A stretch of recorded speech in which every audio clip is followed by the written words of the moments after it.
जय Hind and a very warm welcome to civil staff. Good evening, आप सभी लोगों का स्वागत है आज के हमारे इकोनॉमी के सेशन में। आज हम अपने जो टॉपिक्स डिस्कस करने वाले हैं that are going to be balance of payment, balance of trade, और अगर टाइम परमिट करेगा तो आज ही कोशिश करेंगे हम कि foreign exchange types of exchange rate systems, nominal real effective exchange rate क्या होते हैं और इंडिया के फॉरेन एक्सचेंज रिजर्व के क्या कंपोनेंट्स हैं, ये सारे हम डिस्कस करने वाले हैं आज। तो चलिए जल्दी से शेयर कर दीजिए सेशन को ताकि बाकी लोग भी जुड़ जाएं हमारे साथ and then we are going to start the session. जी बिल्कुल, जय भारत, जय अखंड भारत।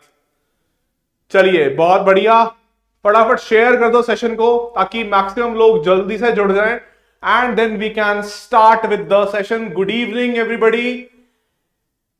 चलिए बहुत बढ़िया, मेरी आवाज जो है I hope it is loud and clear, both audio and video is through, both are clear to you, audio and video। चलिए ग्रेट, गुड इवनिंग एवरीबॉडी, प्रणाम सभी लोगों को। चलिए स्टार्ट करते हैं फिर। नमस्कार, नमस्ते। ठीक है, देखिए हाँ, एक चीज है जो बतानी थी कि पॉलिटी की क्लास सुबह स्टार्ट हुई थी लेकिन कुछ टेक्निकल रीजंस की वजह से वो क्लास जो है अबॉर्ट करनी पड़ी। तो वो क्लास जो है दोबारा कंडक्ट की जाएगी। आपकी पॉलिटी की जो आज की क्लास थी उसको अबॉर्ट करना पड़ा था due to some technical reasons, वो दोबारा कंडक्ट की जाएगी। उसका आपको मैसेज नोटिफिकेशन जो है वो हमारी तरफ से दे दिया जाएगा। उसकी बेफिक्र रहो, उसके लिए बेफिक्र रहो, कोई भी उसके लिए टेंशन लेने की जरूरत नहीं है, वो कंडक्ट की जाएगी क्लास। ठीक है, नहीं आज नहीं होगी आर्यन राज सिंह, आज नहीं होगी। जब भी होगी आपको जो है कंफर्म, आपको जो है इंफॉर्मेशन दे दी जाएगी।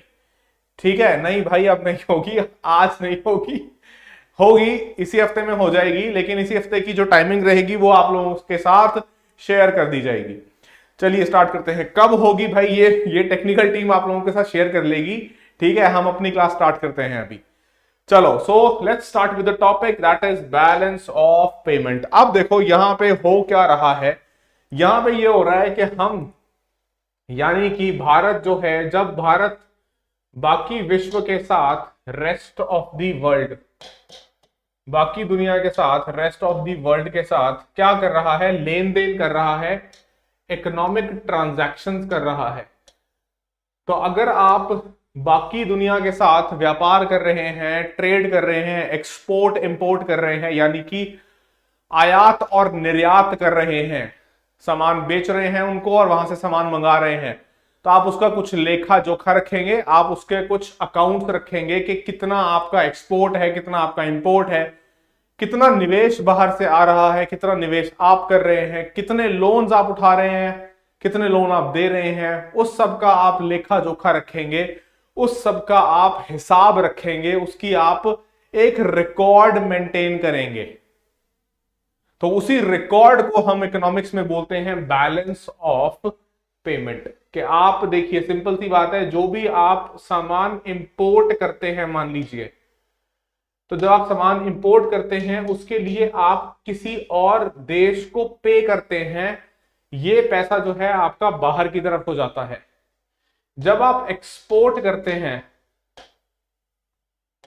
तो उसके लिए आपको पेमेंट मिलती है, यहां पे आप क्या कर रहे हैं, यू आर सेलिंग, तो ये पैसा आपका अंदर की तरफ को आ रहा है। तो एक तो एक्सपोर्ट और इंपोर्ट को हम देखेंगे कि बैलेंस ऑफ पेमेंट में इंक्लूड किया जाता है, और इसके साथ साथ जो भी निवेश, इन्वेस्टमेंट, उसको भी इंक्लूड किया जाता है बैलेंस ऑफ पेमेंट के कंपोनेंट्स में। तो मोटी मोटी बात यह है कि जब भी कोई देश दूसरे देशों के साथ आर्थिक रूप से ट्रांजैक्शंस करता है या कोई भी ऐसी लेन देन करता है, उसका सारा का सारा लेखा जोखा किस में रखा जाता है, बैलेंस ऑफ पेमेंट में। तो हम कह सकते हैं कि ये रहा हमारा महान भारत, और ये इकोनॉमिक ट्रांजैक्शंस में बाकियों के साथ एक्सपोर्ट और इंपोर्ट, यानी कि ये इकोनॉमिक ट्रांजैक्शंस जो हैं ये दो तरफा हैं, दीज आर टू वे, दो तरफा है, बाहर की तरफ को भी है और बाहर से अंदर की तरफ को भी हो रही है। तो इसी को हम बोल रहे हैं बैलेंस ऑफ पेमेंट, इसका लेखा जो जोखा हम रखेंगे। तो अब देखिए बैलेंस ऑफ पेमेंट में हमारे पास दो कंपोनेंट्स हैं, एक है आपके पास करंट अकाउंट, दूसरा है आपके पास कैपिटल अकाउंट।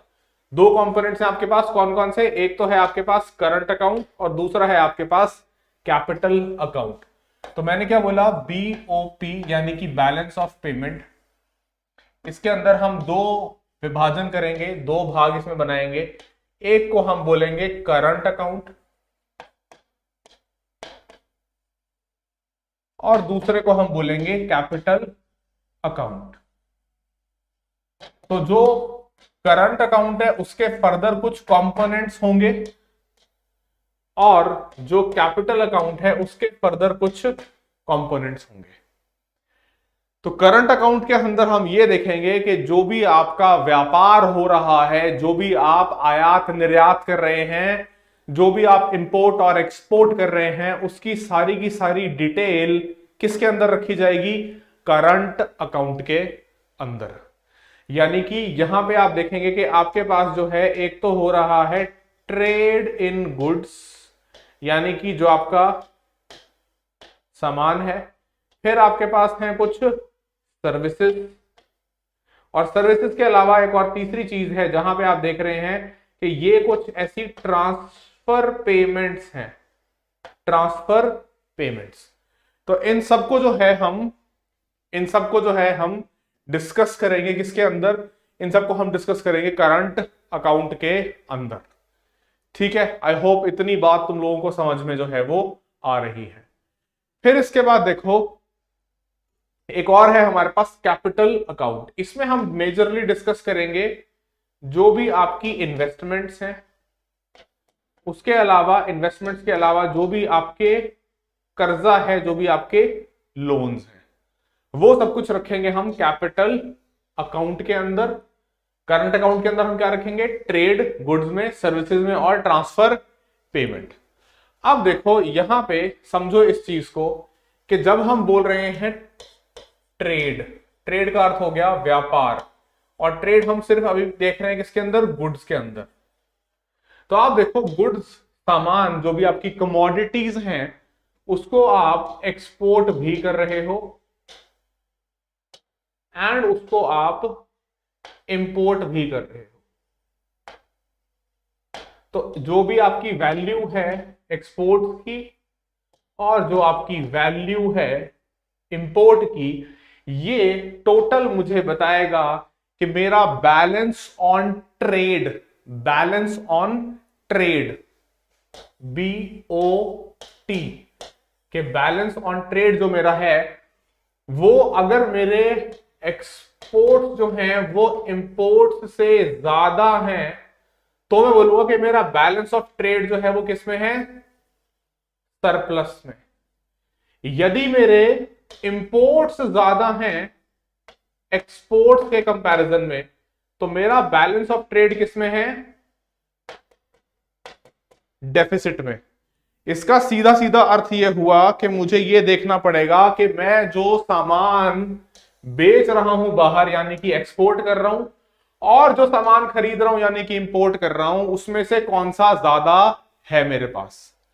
ठीक है जी, आ रही बात समझ में? तो अगर एक्सपोर्ट ज्यादा है इंपोर्ट से तो बैलेंस ऑफ ट्रेड होगा सरप्लस पे, अगर इंपोर्ट ज्यादा है एक्सपोर्ट से तो बैलेंस ऑफ ट्रेड होगा डेफिसिट में। हाँ, फेवरेबल और एडवर्स बोल सकते हैं, बिल्कुल ठीक है, बिल्कुल परिणाम स्वीकार कर लिया एटीट्यूड महोदय। चलिए आ जाइए डिस्कस करते हैं। ठीक है, पंकज शर्मा जी ट्रांसफर पेमेंट्स पे आएंगे, थोड़ा सा वेट करो, ट्रांसफर पेमेंट्स को भी डिस्कस करेंगे। तो अब देखो हमने क्या बोला कि यहां पे तुम्हारा बैलेंस ऑफ पेमेंट में सबसे पहले है करंट अकाउंट, और इसी करंट अकाउंट के अंदर हमने देखा trade in goods. Trade in goods में हमने देखा एक तो है एक्सपोर्ट और दूसरा क्या है? इंपोर्ट। ठीक है, फिर देखो दूसरी चीज है ट्रेड इन सर्विसेज। जो ये था सिर्फ गुड्स में, और यही ट्रेड इन गुड्स क्या तुम्हारा तय कर रहा है? करंट अकाउंट के अंदर तुम्हारा बैलेंस ऑन ट्रेड, या फिर BOT जिसको बोल देते हो, अगर तुम्हें पेपर में ऐसा कुछ देखने को मिलता है BOT, तो वो बीओटी के अंदर केवल और केवल गुड्स हैं, बीओटी के अंदर कुछ भी सर्विसेज हमने इंक्लूड नहीं करी हैं। ठीक है, फिर इसके बाद हाँ एटीट्यूड आएंगे, उस पर वो करेंगे, डेफिसिट को डिस्कस करेंगे, वेट करो। फिर हमारे पास है ट्रेड इन सर्विसेज।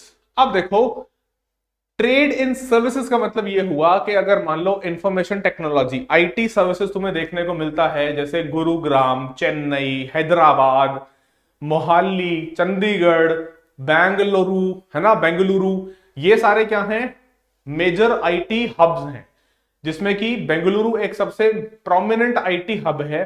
तो यहां जो भी लोग बैठे हैं वो क्या कर रहे हैं, वो सर्विसेज को एक्सपोर्ट कर रहे हैं। कैसे कि अमेरिकन कंपनी है भाई, उसके लिए तुम काम कर रहे हो बैंगलोर में बैठ के, नोएडा में बैठ के, गुरुग्राम में बैठ के, है ना, पुणे में बैठ के, और सेवाएं जो हैं उनको एक्सपोर्ट कर रहे हो किसी दूसरे देश को। तो वो सारा क्या है, ट्रेड इन सर्विसेज है।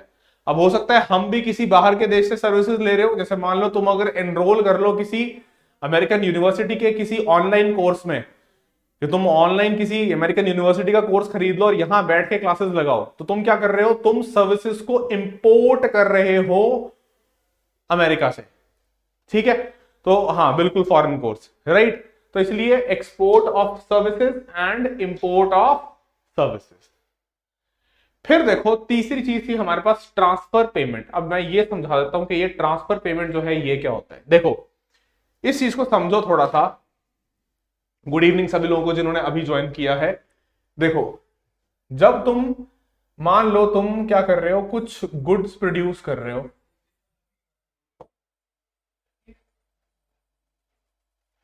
और ये गुड्स प्रोड्यूस करके तुम क्या कर रहे हो, सेल कर रहे हो किसी सामने वाली पार्टी को। जैसे मान लो ये यहां पे this is some other party जिसको तुम गुड्स जो है प्रोड्यूस करके सेल कर रहे हो, और इस पार्टी ने फिर तुम्हें क्या कर दिया, तुम्हें पेमेंट दे दी, तुम्हें पे कर दिया इसने। तो ये जो पेमेंट इस पार्टी ने तुम्हें दी, ये किसके बदले में दी, जो तुमने ये गुड्स बना के इसको बेचे थे, मतलब कि तुमने इसके लिए कुछ काम किया था, तुमने इस पार्टी के लिए कुछ काम किया था, तुमने ये गुड्स प्रोड्यूस करे थे। जैसे मान लो तुमने हो सकता है एक शर्ट का इसका ऑर्डर हो, और तुमने वो शर्ट जो है प्रोड्यूस करके इस पार्टी को दी, जिसके बदले में इस पार्टी ने तुम्हें पेमेंट दे दी। ठीक है, तो इसको हम बोलते हैं, ऐसी पेमेंट्स को हम क्या बोलते हैं, फैक्टर पेमेंट्स। फैक्टर पेमेंट्स क्यों, क्योंकि तुमने कोई ना कोई गुड्स या सर्विसेज प्रोड्यूस करे, या कोई ना कोई गुड्स एंड सर्विसेज डिलीवर किए किसी सामने वाली पार्टी को, उसके बदले में उसने तुम्हें पेमेंट दी। तो ये दो तरफा ट्रांजैक्शन है। ये कैसा है, एक बायलैटरल पेमेंट है। बायलैटरल का मतलब होता है द्विपक्षीय। ठीक है, बायलैटरल का सिंपल मतलब होता है द्विपक्षीय, कि दोनों पक्ष जो है उसमें कुछ ना कुछ लेन देन में इन्वॉल्व है, कि तुमने सामने वाली पार्टी को गुड्स प्रोड्यूस करके दिए या फिर कुछ सेवाएं प्रदान करी, और उसके बदले में सामने वाली पार्टी ने तुम्हें कुछ पेमेंट दे दी। अब इसके ऑपोजिट हम क्या देख रहे हैं कि हमारे पास है कुछ ट्रांसफर पेमेंट्स। ट्रांसफर पेमेंट, जैसे मान लो इस तरफ ये तुम थे, ठीक है, और ये कोई सामने मान लो दिस इज अनदर पार्टी। जैसे हो सकता है फॉर एग्जाम्पल मान लो कि तुम्हारा कोई भी बाहर गया हुआ व्यक्ति, या फिर हो सकता है कोई भी तुम्हें वर्ल्ड बैंक या किसी और कंट्री ने कुछ कोई ऐसी असिस्टेंस के रूप में दान दे दिया, चैरिटी कर दी। ठीक है, तो ये मान लो दूसरी पार्टी थी, इसने तुम्हें क्या किया, कुछ पेमेंट दी, लेकिन यहां से तुमने you have not performed any work, no work done और नो वर्क परफॉर्म्ड। तो जैसे ये पेमेंट जो दी इसने पार्टी ने, जैसे मान लो इसका एक एग्जांपल हो सकता है कि ये जो है तुम्हें कोई किसी ने गिफ्ट दे दिया, या कोई दान दक्षिणा कर दी, कोई चैरिटी कर दी मान लो। तो जब तुम किसी को गिफ्ट दे रहे हो तो वो एक यूनिलैटरल पेमेंट के तौर पे समझा जाएगा, क्योंकि तुमने उस पार्टी के लिए कुछ भी काम नहीं किया। समझ रहे हो इस बात को? ये यूनिलैटरल है, ये बायलैटरल नहीं है, द्विपक्षीय नहीं है। इसको हम बोल रहे हैं पेमेंट को ट्रांसफर पेमेंट।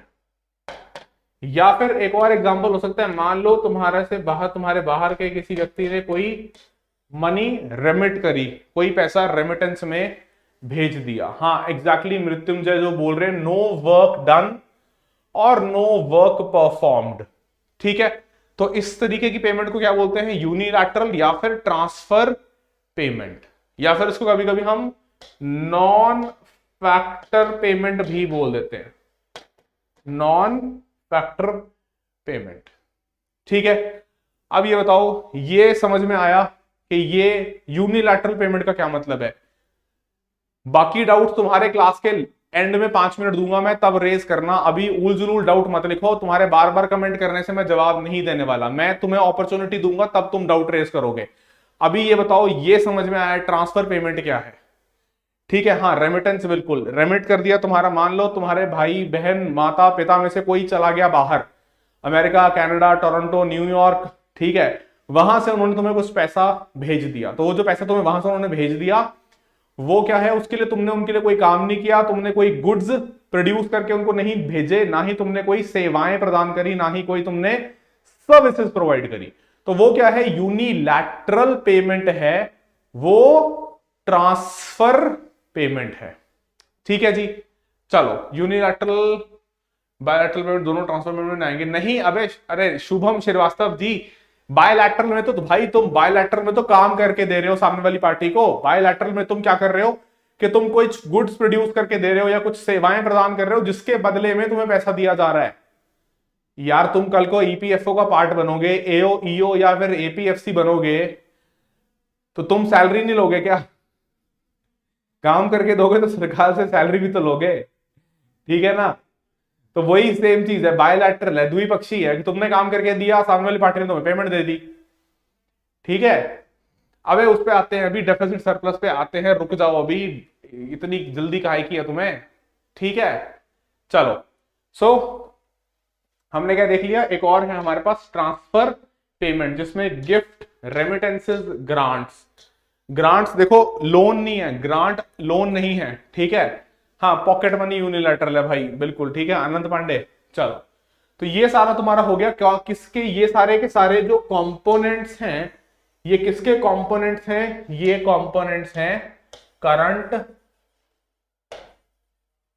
अकाउंट के। These are all the components of current account. अब देखो, इसी करंट अकाउंट के कंपोनेंट्स के बाद हम देख रहे हैं कि हमारे पास क्या हो रहा है, कि अब हम देखते हैं कि करंट अकाउंट में बैलेंस ऑन ट्रेड में हमने क्या देखा कि सिर्फ और सिर्फ ट्रेड इन गुड्स। तो देखो, अगर वो तुमसे ये बोले कि भाई balance of trade is in surplus और डेफिसिट, तो उसका मतलब है कि सेवाएं, सर्विसेज उसमें नहीं है, ट्रांसफर पेमेंट उसमें नहीं है, उसमें सिर्फ और सिर्फ क्या है? गुड्स का एक्सपोर्ट और इंपोर्ट। तो बैलेंस ऑफ ट्रेड में बोल सकता हूं कि बैलेंस ऑफ ट्रेड, ये बैलेंस ऑफ ट्रेड अगर सरप्लस में है मेरा, तो इसका मतलब है मेरा एक्सपोर्ट जो भारत कर रहा है, एक्सपोर्ट वो ज्यादा है इंपोर्ट से। और अगर बैलेंस ऑन ट्रेड जो है, बैलेंस ऑफ ट्रेड जो है वो डेफिसिट में है, यानी कि वो माइनस में, नेगेटिव में है, तो इसका मतलब है कि मेरे इंपोर्ट यानी कि आयात निर्यात से ज्यादा है, import is more than exports, तभी ये मेरा डेफिसिट में है। ठीक है, बैलेंस ऑफ ट्रेड, ठीक है, सिर्फ बैलेंस ऑफ ट्रेड की बात कर रहा हूं, बैलेंस ऑफ करंट अकाउंट की बात नहीं कर रहा हूं, ट्रेड सरप्लस या फिर ट्रेड डेफिसिट की बात कर रहा हूं। हाँ बिल्कुल, जो कुछ लोग यहां पे मैं देख रहा हूं लिख रहे हैं। ठीक है, फिर देखो कि बैलेंस ऑफ पेमेंट में हम देखेंगे कि ट्रांसफर पेमेंट भी आ गई, वो सारा कुछ आ गया। और बैलेंस ऑन करंट अकाउंट, जब पूरा का पूरा करंट अकाउंट को बोलेंगे कि डेफिसिट है, बैलेंस है या फिर सरप्लस है, तो उसमें हम सब कुछ ऐड करेंगे। उसमें हमारा बैलेंस ऑफ ट्रेड भी आ गया, उसमें हमारी सर्विसेज भी आ गई, और उसमें हमारा ट्रांसफर पेमेंट्स भी आ गया, उसमें ट्रांसफर पेमेंट्स भी आ गया। तो अगर ये सारे के सारे मिला के मुझे प्लस में रहेंगे तो रिसीट्स मेरी ज्यादा हैं, तो current account is in surplus. अगर ये मेरा नेगेटिव में रहेगा, इसका मतलब है पैसा मैं ज्यादा खर्च रहा हूं और पैसा कमा मैं कम रहा हूं, तो वो मेरा रहेगा deficit. Current account will be in deficit, कि रिसीट जो आ रहा है वो कम है, जा रहा है वो ज्यादा है, पेमेंट ज्यादा है। और अगर ये बैलेंस बराबर हो गया रिसीट्स और पेमेंट, तो मैं बोलूंगा करंट अकाउंट जो है वो मेरा बैलेंस्ड है। ठीक है, आई बात समझ में इतनी? जल्दी से एक बार थम्स अप बना दो कमेंट बॉक्स में अगर इतनी बात समझ में आई। सर्विसेज भाई बैलेंस ऑन करंट अकाउंट में आएंगी, बैलेंस ऑफ पेमेंट में तो ये सारा कुछ आएगा, बैलेंस ऑफ पेमेंट में ये सारा कुछ आएगा। ठीक है, चलो, तो ये हो गया बैलेंस ऑन करंट अकाउंट। फटाफट एक बार रिवाइज यहीं पे करवा देता हूं, घबराओ मत, तुम्हारे लिए मैं यहां, तुम्हारे लिए तो खड़ा हूं, और किस लिए हूं मैं। देखो सिंपल सी बात है, हम यहां पे चले बीओपी लेके, ओहो ये कहां चला गया, बीओपी लेके चले। ठीक है, एक मिनट रुको यार, ये हाँ बीओपी लेके चले, बैलेंस ऑफ पेमेंट। इस बीओपी के अंदर हमने बोला दो चीजें हैं, एक है हमारा करंट अकाउंट और एक है हमारा कैपिटल अकाउंट। तो तुम्हारा करंट अकाउंट और कैपिटल अकाउंट दोनों मिला के तय करेंगे कि बीओपी सरप्लस में है या बीओपी डेफिसिट में है। ठीक है, अभी मैं सिर्फ बात कर रहा था करंट अकाउंट की, जिसमें मैंने बोला कि तुम्हारे तीन कंपोनेंट है। एक तो है तुम्हारा ट्रेड, किसमें, गुड्स में, जिसको मैंने बोला ये बैलेंस ऑन ट्रेड, इसी को बोलते हैं बीओटी। फिर तुम्हारे पास है कुछ सर्विसेज, और तीसरा था तुम्हारे पास ट्रांसफर पेमेंट। तो ये तीनों यानी कि बैलेंस ऑन ट्रेड या फिर ट्रेड इन गुड्स, साथ में सर्विसेज और साथ में ट्रांसफर पेमेंट, तीनों मिला के डिसाइड कर रहा है करंट अकाउंट तुम्हारा किस में रहेगा। करंट अकाउंट तुम्हारा सरप्लस में रहेगा या फिर करंट अकाउंट तुम्हारा डेफिसिट में रहेगा, या एक तीसरी सिचुएशन के हो सकता है ये बराबर हो जाए, ये बैलेंस हो जाए। ठीक है, तो ये तीनों मिला के क्या कर रहे हैं, ये तीनों मिला के सिर्फ इतना इंश्योर कर रहे हैं, मुझे सिर्फ इतना बता रहे हैं कि भाई करंट अकाउंट की क्या स्थिति चल रही है, जहां पे मैंने ट्रेड इन गुड्स ले लिया, सर्विसेज ले लिया और ट्रांसफर पेमेंट ले लिया, ये तीनों मिला के अगर जो भी इनका प्लस माइनस होगा, ठीक है, कि मान लो मैं जो इंपोर्ट एक्सपोर्ट कर रहा हूं किसमें, गुड्स में। देखो इंडिया के कॉन्टेक्स्ट में, भारत के संदर्भ में, सुन लो कान खोल के ध्यान से बात को बता रहा हूं अभी क्या चल रहा है। भारत के संदर्भ में तो हमारा बैलेंस ऑफ ट्रेड जो है वो अमूमन नेगेटिव में चलता है। हम आयात ज्यादा करते हैं, निर्यात कम करते हैं। हम इंपोर्ट ज्यादा करते हैं, एक्सपोर्ट कम करते हैं। सर्विसेज में हमारा जनरली पॉजिटिव में रहता है, ठीक है, और ट्रांसफर पेमेंट भी हमारे पास अच्छी खासी आती है, बाहर से जो लोग पैसा हमें भेजते हैं रेमिटेंस में। क्यों? क्योंकि बाहर दुनिया में हमारे डायस्पोरा बहुत है, ठीक है, तो इसलिए हम क्या बोल रहे हैं कि ये हमारा नेगेटिव में है गुड्स को लेके, या हम एक्सपोर्ट कम कर रहे हैं, इंपोर्ट ज्यादा कर रहे हैं गुड्स में। सर्विसेज का हम एक्सपोर्ट ज्यादा करते हैं, लेकिन सर्विसेज का एक्सपोर्ट उतना ज्यादा नहीं है कि वो इसको नेगेटिव को प्लस में कर दे। तो ओवरऑल सिचुएशन जो रहती है इन तीनों को मिला के वो रहता है करंट अकाउंट हमारा नेगेटिव में रहता है, या फिर कह लो डेफिसिट में, या फिर कह लो डेफिसिट में। ठीक है, आगे बात समझ में। दूसरी चीज देखो, अब आते हैं कैपिटल अकाउंट पे। ठीक है, आई होप ये बात समझ में आ गई, आई होप ये बात समझ में आ गई। करंट अकाउंट वाली साइड समझ में आ गई तुम लोगों को? एक बार थम्स अप दे दो जल्दी से, करंट अकाउंट वाली साइड समझ में आ गई। So current account in the case of India generally remains in deficit.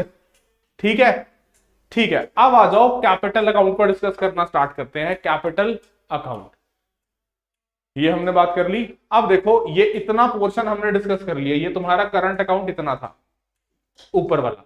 अब ये नीचे वाला है हमारे पास कैपिटल अकाउंट। अब कैपिटल अकाउंट में हमारे पास सबसे पहला जो पोर्शन है वो है निवेश, यानी कि इन्वेस्टमेंट्स। ठीक है, अब है हमारे पास इन्वेस्टमेंट्स।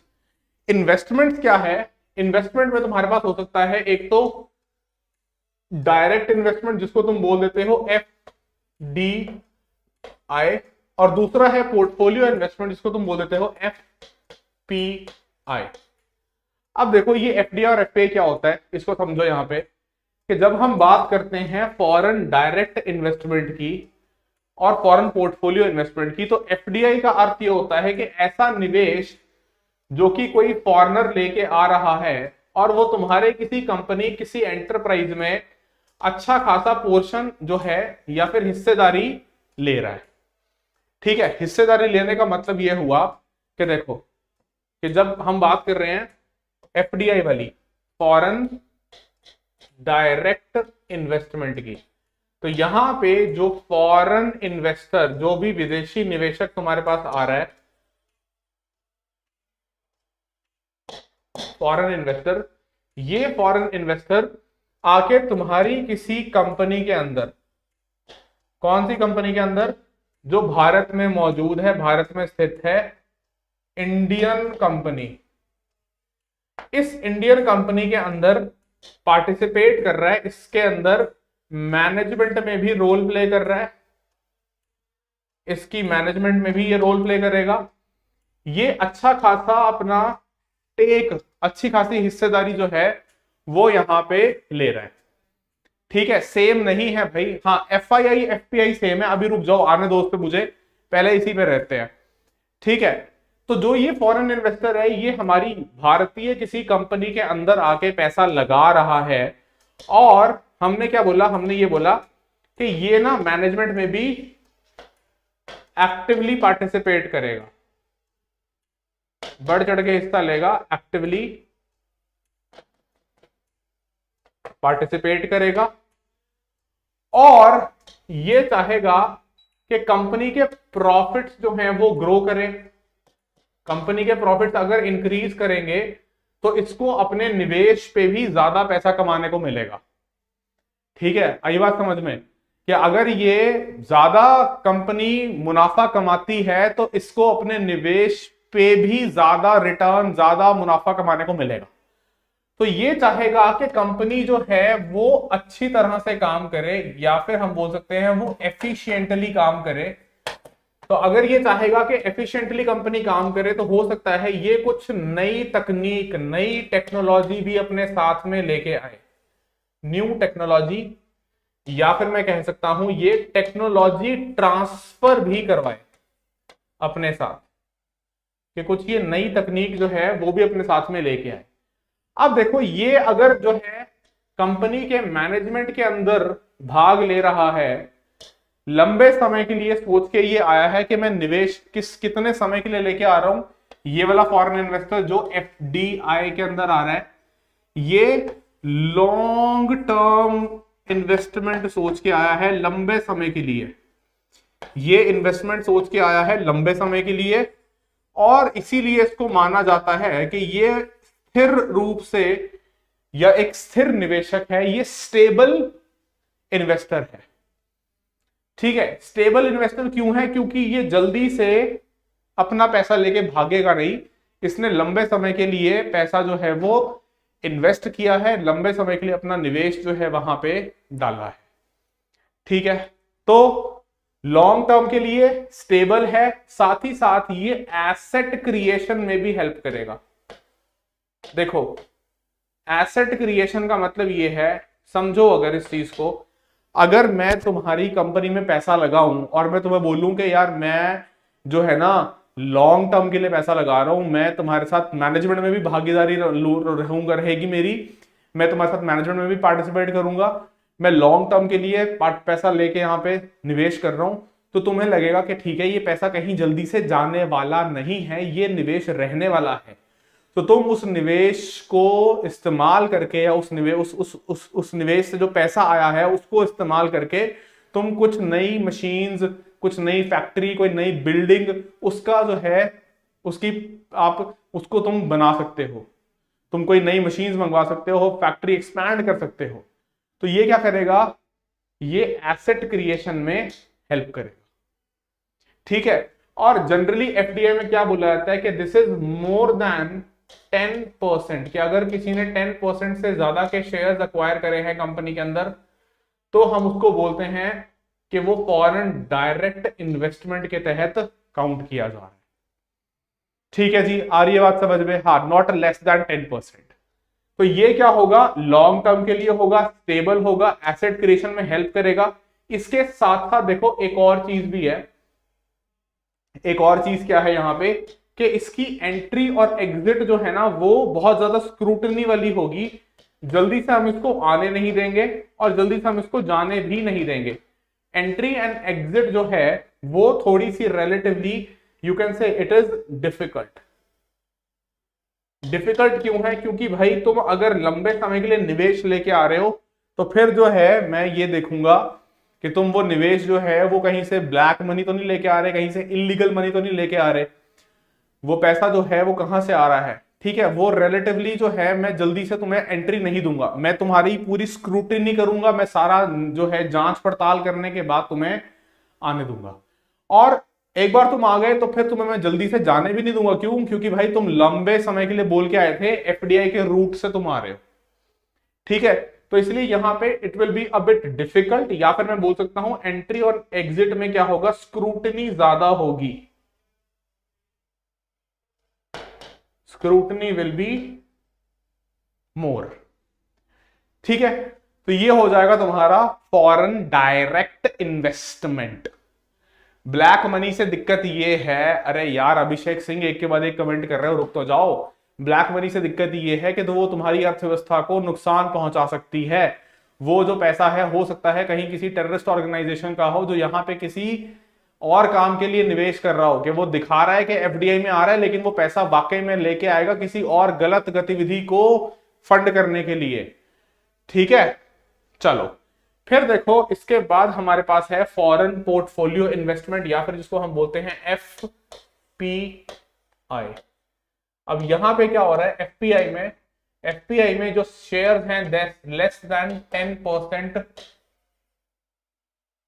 शेयर होल्डिंग, या फिर 10% से नीचे के शेयर जो है वो ये ले रहा है कंपनी के अंदर।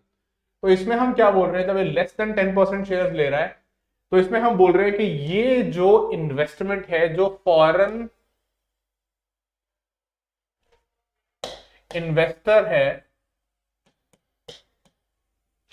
ये फॉरेन इन्वेस्टर जो है ये शॉर्ट टर्म के लिए मनी इन्वेस्ट कर रहा है इकोनॉमी के अंदर।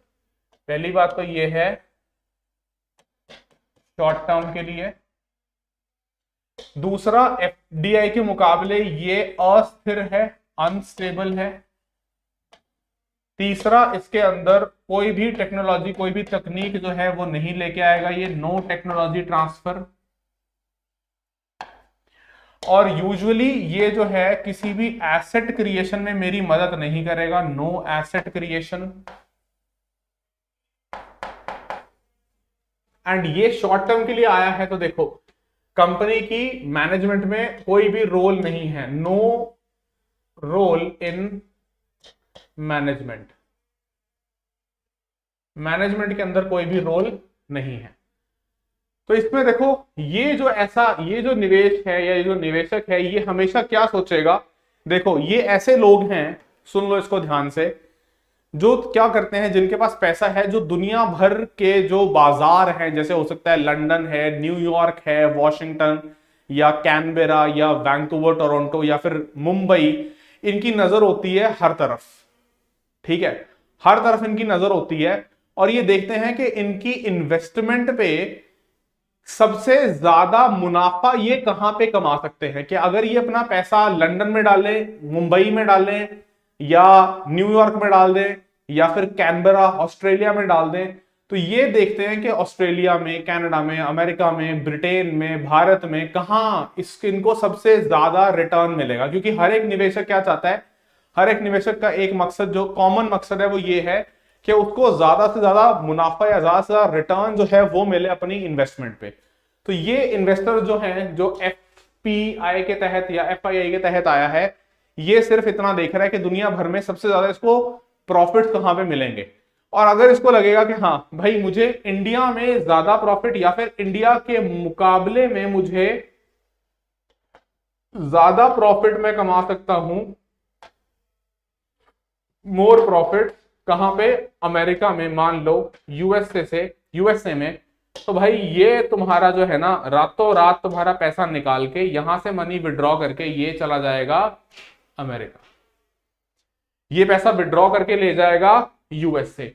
तो इसीलिए इसको हम एक और नाम से बोल देते हैं, हम इसको बोलते हैं हॉट मनी।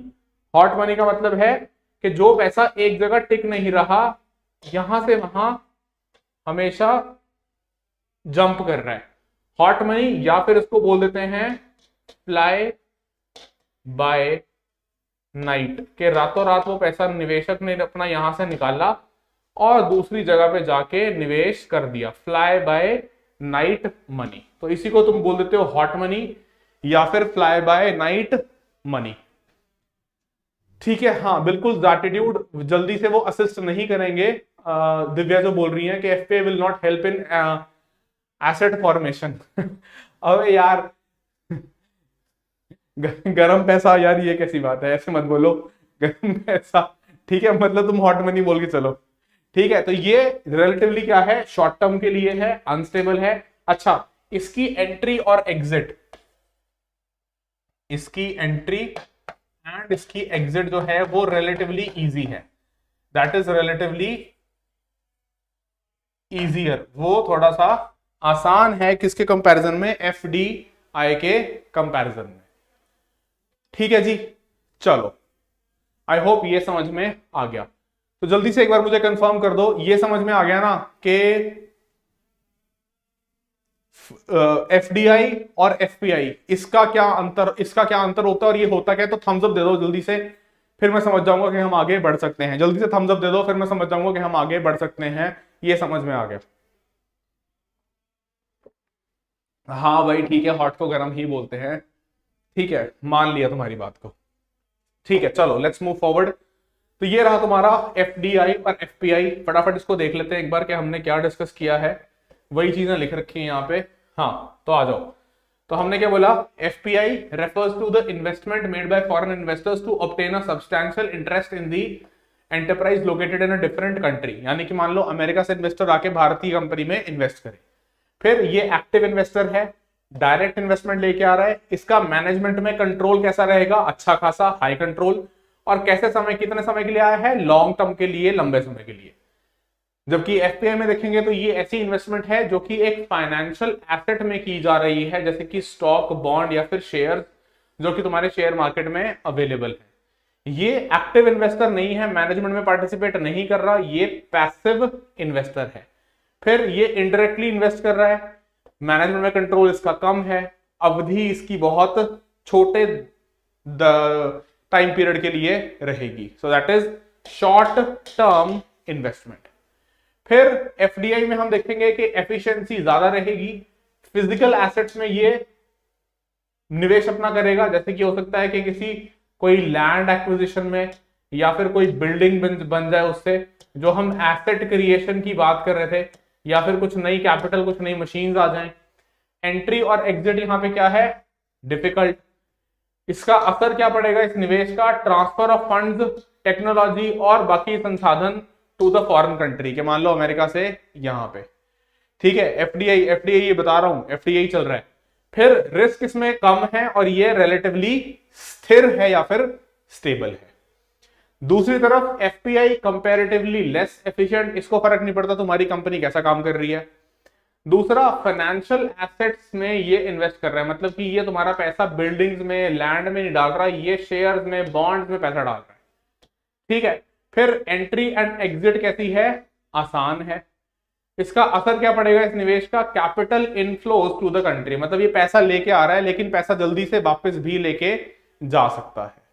और तीसरा, ये थोड़ा अस्थिर है, अनस्टेबल है, या फिर मैं बोल सकता हूं वॉलेटाइल है। वॉलेटाइल क्यों है, क्योंकि जैसे ही इसको दिखा कि अमेरिका में ज्यादा इसको इन्वेस्टमेंट मिलेगा, ठीक है, तो ये क्या करेगा, ये अपना पैसा भारत से विड्रॉ करेगा और जाके इन्वेस्ट कर देगा अमेरिकन इकोनॉमी के अंदर, वहां की शेयर मार्केट में। ठीक है, डायरेक्ट और इनडायरेक्ट का मतलब ये हुआ बच्चे, डायरेक्ट का मतलब ये हुआ कि जो डायरेक्ट जो एफडीआई में पैसा लेके आ रहा है वो सीधा सीधा कंपनी के अंदर पैसा लगा रहा है, एसेट्स की क्रिएशन होगी उससे, और साथ ही साथ कुछ रियल इन्वेस्टमेंट लेके आ रहा है, वो लंबे समय के लिए लेके आ रहा है। डायरेक्टली इन्वेस्ट करने का मतलब है कि भाई वो तुम्हारा वाकई में कुछ जो है ना, वाकई में तुम्हारा जो निवेश है वो कुछ असली किसी ग्रोथ में या फिर कह लो बढ़ोतरी करवा रहा है तुम्हारी कंपनी की, कि तुम कुछ उसके उस पैसे को यूज करके, उस इन्वेस्टमेंट को यूज करके एफडीआई वाली को कुछ इंडस्ट्री एक्सपैंड कर लो, कुछ लगा लो, वो सारा कुछ कर लो। ठीक है, आगे बात समझ।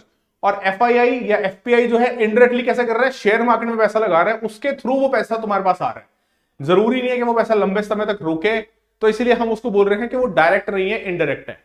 ठीक है, एक बच्चे का डाउट है इस प्रीवियस स्लाइड से, यहां से यहां से यहां से, यहां पे लॉन्ग टर्म और शॉर्ट टर्म समझा तो दिया, एक किसी का बार बार डाउट आ रहा है बीच में, Jasmine Singh, please explain the last point of FPI from previous slide. FPI का लास्ट पॉइंट ये था शॉर्ट टर्म इन्वेस्टमेंट, मतलब कि देखो शॉर्ट टर्म क्यों है यार, ये मैनेजमेंट में पार्टिसिपेट नहीं कर रहा, इसको जैसे ही दिखेगा कि किसी दुनिया के दूसरे इकोनॉमी के अंदर इसको ज्यादा रेट ज्यादा प्रॉफिट मिलेगा, तो ये सिंपली अपनी इन्वेस्टमेंट यहां से विड्रॉ करेगा और वहां जाके अपनी इन्वेस्टमेंट डाल देगा, कि मान लो यहां से इंडिया से विड्रॉ करके यूएस में जाके इन्वेस्ट कर दे। ठीक है, starting point in FPI, starting point FPI में था कि it will invest in the financial asset, यहां पे था फिजिकल एसेट। ठीक है, फाइनेंशियल एसेट का मतलब है ये तुम्हारे स्टॉक मार्केट में जाके शेयर खरीद रहा है, कितने, 10% से कम। ठीक है, ये शेयर्स खरीद रहा है लेकिन मैनेजमेंट में हिस्सा नहीं ले रहा, तो ये भाई तुम्हें जो है कोई भी बिल्डिंग एसेट मशीन वो सारा कुछ नहीं करवाएगा। आगे बात समझ में, जिन लोगों का डाउट था आई होप ये समझ में आ गया। अरे फॉरेन इंस्टीट्यूशनल इन्वेस्टर यार, FII, FPI foreign portfolio investment, ठीक है, वो एक ही बात होती है एक तरीके से, और दूसरा है फॉरेन डायरेक्ट इन्वेस्टमेंट, एफडीआई। ठीक है, चलो अब इसके बाद रिपीट देख लेना, जो लोग लेट आए हैं वो मेरी गलती नहीं है यार, लेट अगर आए हो तो। ठीक है, आई होप, हाँ प्रॉफिट कमाना है बिल्कुल। ठीक है जी, चलो लेट्स मूव फॉरवर्ड नाउ। तो ये हमने डिस्कस कर लिया। अब देखो वापस आते हैं कैपिटल अकाउंट पे। तो कैपिटल अकाउंट में अभी तक हम देख रहे थे कि हमारे पास इन्वेस्टमेंट वाली बात की थी, दूसरा हमारे पास है इसमें एक्सटर्नल बोरोइंग, के बाहर से जो तुमने क्या किया है, बाहर से तुमने जो पैसा लोन में उठा रहे हो, right, so that is external commercial borrowings, यानी कि जो इंडियन कंपनीज बाहर से पैसा उधार में लोन में उठा रही हैं, या फिर हम जो लोन दे रहे हैं। ठीक है, और दूसरा है शॉर्ट टर्म डेट, यानी कि 1 साल से कम के पीरियड के लिए, लेस देन 1 ईयर, वो है तुम्हारा शॉर्ट टर्म डेट। तो ये देख लो तुम्हारी एक्सप्लेनेशन। एक्सटर्नल कमर्शियल बोरोइंग क्या है, बोरोइंग इज अ लोन जो कि एक इंडियन एंटिटी यानी कि किसी इंडियन कंपनी ने उठाया है फ्रॉम अ नॉन रेजिडेंट, यानी कि देश के बाहर से, with a minimum average maturity, and most of these loans are provided by foreign commercial banks, जैसे कि हो सकता है तुम्हारा वर्ल्ड बैंक या फिर इंटरनेशनल मॉनेटरी फंड, आईएमएफ। ठीक है जी, आई बात समझ में। तो these can be foreign commercial banks हो सकते हैं, इंटरनेशनल इंस्टीट्यूशंस हो सकते हैं, जो कि तुम्हें वहां पे लोन जो है प्रोवाइड कर रहे हैं, कौन सा, एक्सटर्नल बोरोइंग। ठीक है, फिर इसके बाद देखो एक और चीज है हमारे पास, एक्सटर्नल असिस्टेंस, यानी कि कोई अगर मान लो सस्ते दर पे लोन तुम्हें, एड लोन ऐसा कोई प्रोवाइड किया जा रहा है, ठीक है, तो उसको बोलते हैं एक्सटर्नल असिस्टेंस। तो हमने क्या देखा, हमने ये देखा, ये देखो वापस फटाफट दिखा देता हूं, कि हमने ये देखा कि हमारे पास कैपिटल अकाउंट के अंदर ये सारी की सारी चीजें कैपिटल अकाउंट में हैं। क्या क्या, एक तो है हमारे पास इन्वेस्टमेंट, इन्वेस्टमेंट में था एफडीआई और एफपीआई, फिर है हमारे पास external borrowing, external commercial borrowing और शॉर्ट टर्म डेट, तीसरा है हमारे पास एक्सटर्नल असिस्टेंस, जिसमें कोई भी लोन्स वगैरह हम ले रहे हैं, हाँ एशियन डेवलपमेंट बैंक या कोई भी, ठीक है, कोई भी अंतरराष्ट्रीय कोई भी बैंक हो सकता है, वो सारा कुछ जो है इसमें अंदर इंक्लूड होगा। ठीक है, ग्रांट, ग्रांट अलग है। ग्रांट जो था, अरे ग्रांट से कंफ्यूज मत करो। ग्रांट जो था वो ऐसा होता है कि तुमने ग्रांट वापस नहीं करनी, वो पैसा आ गया तो अब तुम्हारे पास है। जैसे मान लो मैंने तुम्हें जरूरत के लिए कुछ पैसा दे दिया, लोन में नहीं दिया, वो था करंट अकाउंट के अंदर। कैपिटल अकाउंट के अंदर जो भी है वो हो सकता है सस्ते ब्याज दर पे लोन मिला हो, लो इंटरेस्ट रेट पे मिला हो, लेकिन वो लोन ही है। ठीक है, आ रही है बात समझ में? एड का मतलब गिफ्ट और ग्रांट बराबर समझ सकते हो, लेकिन एड और ग्रांट बराबर नहीं समझ सकते। ठीक है, मतलब मोटी बात इतनी समझो कि कैपिटल अकाउंट के अंदर जो भी पैसा आया है ना, अगर वो लोन के तहत है तो वो वापस करना पड़ेगा। वो चैरिटी नहीं है, वो कोई चैरिटी नहीं हो रही है उसमें। हाँ, लो इंटरेस्ट रेट हो सकता है, लेकिन अगर लो इंटरेस्ट रेट भी है तब भी वापस तो करना ही पड़ेगा ना, भले ही ब्याज दर कम रही हो। चलो ठीक है, सो लेट्स कम बैक, आगे बढ़ते हैं। तो हमने क्या देख लिया, ये सारे के सारे कंपोनेंट्स हैं। अब ये सारे के सारे कंपोनेंट जो हैं या तो कैपिटल अकाउंट को कर देंगे सरप्लस में या डेफिसिट में, या फिर हो सकता है बराबर हो जाए। तो हमारे संदर्भ में, भारत के संदर्भ में कैपिटल अकाउंट जनरली जो है, मतलब हम इंडिया के कॉन्टेक्स्ट में बात करें तो capital account is in surplus. Capital account usually हमारा सरप्लस में होता है, और कैपिटल अकाउंट और करंट अकाउंट दोनों मिला के अब तुम्हारा बना देंगे बैलेंस ऑफ पेमेंट। कि ये बैलेंस ऑफ पेमेंट कहां से आएगा? ये आएगा कि एक तो तुम्हारा करंट अकाउंट और तुम्हारा कैपिटल अकाउंट, ये कितना प्लस में है या माइनस में है, और ये कितना प्लस में है और माइनस में है। ऐसे मान लो करंट अकाउंट है -100 लेकिन कैपिटल अकाउंट है +200, तो तुम्हारा बैलेंस ऑफ पेमेंट आ गया +100, यानी कि सरप्लस। कि करंट अकाउंट था तुम्हारा डेफिसिट में, लेकिन डेफिसिट कम था, कैपिटल अकाउंट का सरप्लस ज्यादा था, तो ओवरऑल तुम्हारा बैलेंस ऑफ पेमेंट आ जाएगा सरप्लस में। ठीक है, आगे बात समझ में? तो ये थी सारी की सारी कहानी तुम्हारी बैलेंस ऑफ पेमेंट की। जल्दी से एक बार थम्स अप बना दो अगर ये समझ में आ गया। सर एक्सटर्नल बोरोइंग भी लोन और एक्सटर्नल असिस्टेंस में भी, यार एक्सटर्नल बोरोइंग अलग है। ठीक है शुभांगी, एक्सटर्नल बोरोइंग में मैंने बोला कि वो लोन है। अगर कोई चैरिटी है, रेमिटेंस है, कोई ऐसा ग्रांट है, ग्रांट जो है वो ऐसी है कि पैसा दे दिया बस भूल जाओ, इसके बाद खाओ पियो मजे करो। ठीक है, तो वो जो है उसमें वापस नहीं करना। हाँ, current plus capital is equal to BOP. ठीक है, that is the basic thing. ठीक है, इसके अलावा सर इंटरेस्ट ऑन लोन किस में जाएगा? Interest on loan, interest on loan जो तुम्हारा इंटरेस्ट आ रहा है वो तुम्हारा कैपिटल में ही जाएगा। लोन वाला सारा का सारा पार्ट कैपिटल में ही है, जो भी लोन का कंपोनेंट है वो कैपिटल के अंदर ही इंक्लूडेड है। ठीक है, चलो लेट्स मूव फॉरवर्ड नाउ। तो हमने ये देख लिया बैलेंस ऑफ पेमेंट। अब देखो एक और कॉन्सेप्ट है ऑफिशियल रिजर्व सेल। तो इसका सिंपल सा मतलब ये है कि अगर हमारे पास कुछ फॉरेन एक्सचेंज अवेलेबल है तो हम उसका इस्तेमाल कर सकते हैं बैलेंस ऑफ पेमेंट को सेटल करने के लिए। कैसे? कि देखो अगर तुमने कुछ कर्जा उठा रखा है, अगर मान लो तुमने कुछ एक्सटर्नल लोन्स उठा रखे हैं, और एक्सटर्नल लोन की खासियत यह है, ध्यान रखना, कि जिस करेंसी के अंदर तुमने वो पैसा उठाया है उसी करेंसी में वापस दिया जाएगा। ठीक है, कि अगर तुमने लोन उठाया है डॉलर में, लोन तुमने उठाया है डॉलर में, तो ये वापस इसकी रीपेमेंट जो ये रीपे किया जाएगा, चाहे इसका असल हो चाहे इसका ब्याज हो, प्रिंसिपल अमाउंट हो या फिर इंटरेस्ट हो, दोनों के दोनों रीपे करने पड़ेंगे किसमें? डॉलर में। तो अगर तुम्हारे पास फॉरेन एक्सचेंज जो है वो तुम्हारे पास रिजर्व में पड़ी है, तो फिर तुम उस फॉरेन एक्सचेंज रिजर्व को यूज कर सकते हो डॉलर्स को यहां पे उधार चुकाने के लिए, लोन को रीपे करने के लिए। तो हम क्या बोल रहे हैं कि डेफिसिट अगर है तो हम ऑफिशियल रिजर्व ट्रांजैक्शंस क्या हैं? They are critical because they assist a country's total BOP to be balanced. कि अगर हमारा बैलेंस ऑफ पेमेंट नेगेटिव में जा रहा है, मतलब कि जो तुम्हारा करंट अकाउंट है और जो तुम्हारा कैपिटल अकाउंट है वो दोनों ही किस में चल रहे हैं, नेगेटिव में। या फिर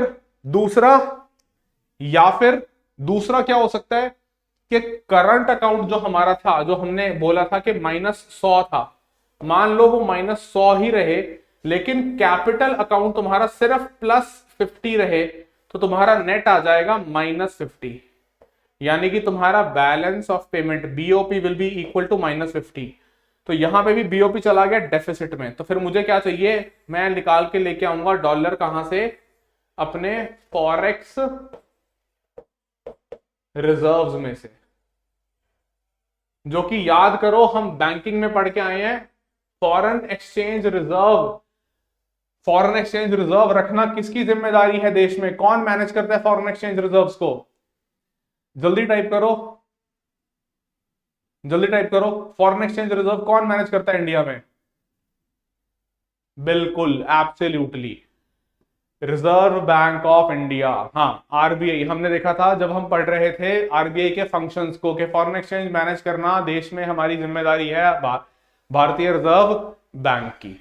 ठीक है, चलो अब आते हैं फॉरेन एक्सचेंज के टॉपिक के ऊपर। अब डिस्कस करते हैं फॉरेन एक्सचेंज का टॉपिक। ठीक है, अब देखो फॉरेन एक्सचेंज के अंदर, फॉरेन एक्सचेंज से हम क्या समझते हैं कि पहली बात तो ये फॉरेन एक्सचेंज की मार्केट का मतलब क्या है कि देखो, एक है तुम्हारे पास फॉरेन एक्सचेंज रेट, यानी कि जब तुम अपनी डोमेस्टिक करेंसी यानी कि इंडियन नेशनल रूपी, इसको तुम एक्सचेंज करने जाओ अगर किसी दूसरी करेंसी के साथ, किसी भी फॉरेन करेंसी के साथ,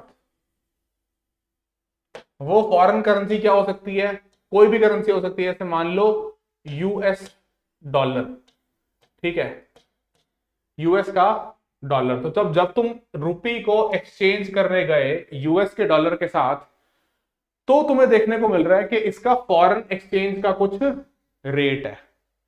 रेट, फॉरेन एक्सचेंज के रेट का अर्थ क्या हुआ कि भाई मैं अगर सामने से मुझे $1 चाहिए तो मुझे कितने रुपए खर्च करने पड़ेंगे, क्या मुझे 70 रुपए खर्च करने पड़ेंगे, क्या मुझे 80 रुपए खर्च करने पड़ेंगे, या मुझे 90 रुपए खर्च करने पड़ेंगे अगर मुझे $1 चाहिए। तो ये क्या है, फॉरेन एक्सचेंज का रेट, कि रेट जो है कि कितने, अगर तुम्हें $1 चाहिए, या फिर मान लो कोई भी करेंसी हो सकती है, पाउंड हो सकता है, या फिर येन हो सकता है, या फिर युआन हो सकता है, या फिर तुम्हारा यूरो हो सकता है, कोई भी करेंसी हो सकती है, पर कौन सी है, फॉरेन करेंसी, कोई भी फॉरेन करेंसी। ठीक है, तो अब हम क्या बोल रहे हैं कि इस फॉरेन करेंसी के बदले में मुझे रुपी को एक्सचेंज करना है इस फॉरेन करेंसी के लिए, तो मुझे कितने रुपए देने पड़ेंगे, वो डिसाइड कर रहा है कि फॉरेन एक्सचेंज का रेट कितना चल रहा है। ठीक है जी, अब देखो फिर दूसरा, डिमांड, कि फॉरेन एक्सचेंज मुझे क्यों चाहिए। तो फॉरेन एक्सचेंज मुझे इसलिए चाहिए कि अगर मैं फॉरेन ट्रेड कर रहा हूं, अगर मैं व्यापार कर रहा हूं, तो मुझे इंपोर्ट जब मैं कर रहा हूं किसी दूसरे देश से, मान लो मैं इंपोर्ट कर रहा हूं कहां से, अमेरिका से, तो फिर अमेरिकी जो सामान मुझे दे रहा है वो मुझसे पेमेंट लेगा डॉलर में, वो बोलेगा भाई मुझे रुपया नहीं चाहिए, मुझे दो $।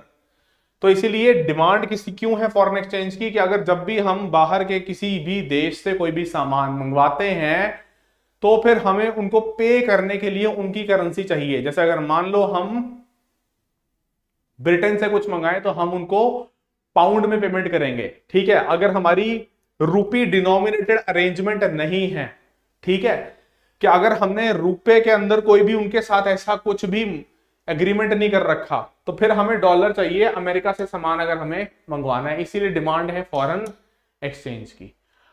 अब देखो सप्लाई कहां से आएगी फिर फॉरेन एक्सचेंज की? सप्लाई तब आएगी फॉरेन एक्सचेंज की जब आप वहां पे सामान अपना बेचोगे। तुम जब एक्सपोर्ट करोगे यूएसए को, सामान उनको बेचोगे, तो वो तुम्हें क्या दे देंगे बदले में? डॉलर। वो तुम्हें बदले में क्या दे देंगे? अपनी currency, that is US dollar. अब देखो एक्सपोर्ट करने से तुम्हें डॉलर मिल जाएगा, इंपोर्ट जब कर रहे हो तो तुम्हें डॉलर चाहिए सामान मंगाने के लिए, पेमेंट करने के लिए। तो अब सारा का सारा खेल फॉरेन एक्सचेंज रेट का वो कैसे तय होता है, यानी कि ये फॉरेन एक्सचेंज रेट किस तरीके से तय किया जाता है, उसको समझने की कोशिश करते हैं। तो सबसे पहले देखो हमारे पास ये तो चलो हमने देख लिया कि कितने का एक डॉलर जो है वो चल रहा है, या कितने रुपये लगेंगे एक डॉलर देने के लिए। तो ये एक्सचेंज रेट जो है ये कैसे तय किया जाता है, हाउ इट इज डिटरमिन्ड। तो सबसे पहले वी हैव फ्लेक्सिबल, हमारे पास कुछ एक्सचेंज रेट के सिस्टम्स हैं, जिसमें सबसे पहला हमारे पास है फॉरेन एक्सचेंज रेट का system, flexible exchange rate. Flexible exchange rate में क्या हो रहा है कि जो एक्सचेंज रेट है, एक्सचेंज रेट जो डिसाइड किया जा रहा है वो डिसाइड किया जा रहा है purely on the basis of, purely on the basis of demand and supply of foreign exchange, of forex. यानी कि मार्केट फोर्सेस, बिल्कुल डिमांड एंड सप्लाई का मतलब ये हो गया। इसका यहां पे एक और हम एक और तरीके से लिख सकते हैं कि प्योरली ऑन द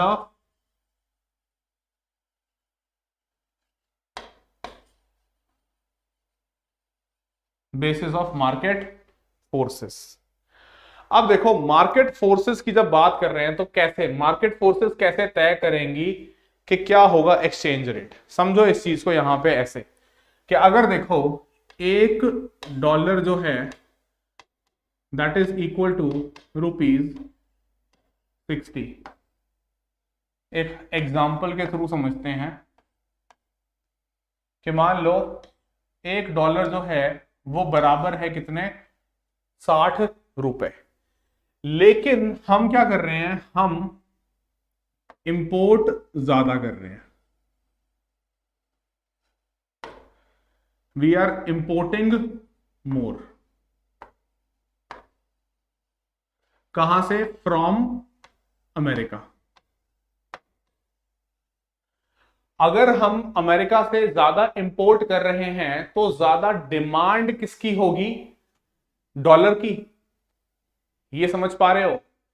अगर हम अमेरिका से ज्यादा सामान मंगवा रहे हैं तो डिमांड किसकी ज्यादा होगी? डिमांड होगी ज्यादा डॉलर की। क्यों? क्योंकि जो लोग भी अमेरिका से सामान मंगवा रहे हैं वो सब, उनको सबको डॉलर चाहिए पेमेंट करने के लिए। ठीक है, तो यहां पे अब क्या होगा, demand for dollar will increase. अगर डॉलर की डिमांड इंक्रीज कर जाएगी तो डॉलर का दाम भी बढ़ जाएगा। रुपी शायद पहले 60 था, अब यहां पे हो जाएगा 70। ठीक है, इंडिया में डॉलर की क्वांटिटी कम हो जाएगी। सभी लोग जो हैं वो क्या कर रहे हैं, वो डॉलर उठा रहे हैं मार्केट से, रुपी को मार्केट में दे रहे हैं कि सब लोगों को डॉलर चाहिए, डॉलर वो उठा रहे हैं। रुपी देखो क्या करेंगे, वो रुपया दे देंगे जाके और बोलेंगे भाई रुपया ले लो, रुपी ले लो, डॉलर बदले में एक्सचेंज करके दे दो। डॉलर एक्सचेंज करके वो सब अपने पास ले लेंगे। इसकी वजह से क्या होगा, डॉलर्स की डिमांड बढ़ जाएगी, रुपी की सप्लाई बढ़ जाएगी। ठीक है, तो उससे क्या होगा, डॉलर महंगा हो जाएगा। डॉलर जहां चल रहा था 60 रुपए का, वहीं डॉलर चलना शुरू हो जाएगा 70 रुपए का। आ रही है बात समझ में?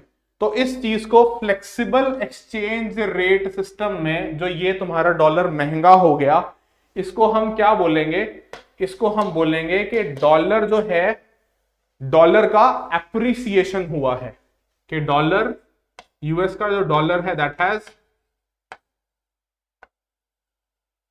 उसका क्या हुआ है, एप्रिसिएशन। और रूपी का क्या हुआ है, डेप्रिसिएशन। रूपी has depreciated and dollar has appreciated. क्यों, जो महंगा हुआ है उसको हम बोल रहे हैं एप्रिसिएशन, या उसका वो एप्रिशिएट हुआ। जो गिर गया, रुपया अगर गिर गया तो रूपी का हुआ डेप्रिसिएशन। यस, रूपी हैज डेप्रिशिएटेड। ठीक है, आई होप ये बात जो है तुम्हारे समझ में आ गई कि यहां पे क्या हुआ, रूपी का डेप्रिसिएशन, डॉलर का एप्रिसिएशन। ठीक है भाई, तुम जैसे मर्जी पे करो, ऑनलाइन पे करो या जो मर्जी तरीके से पे करो, वो जो है यही होने वाला है।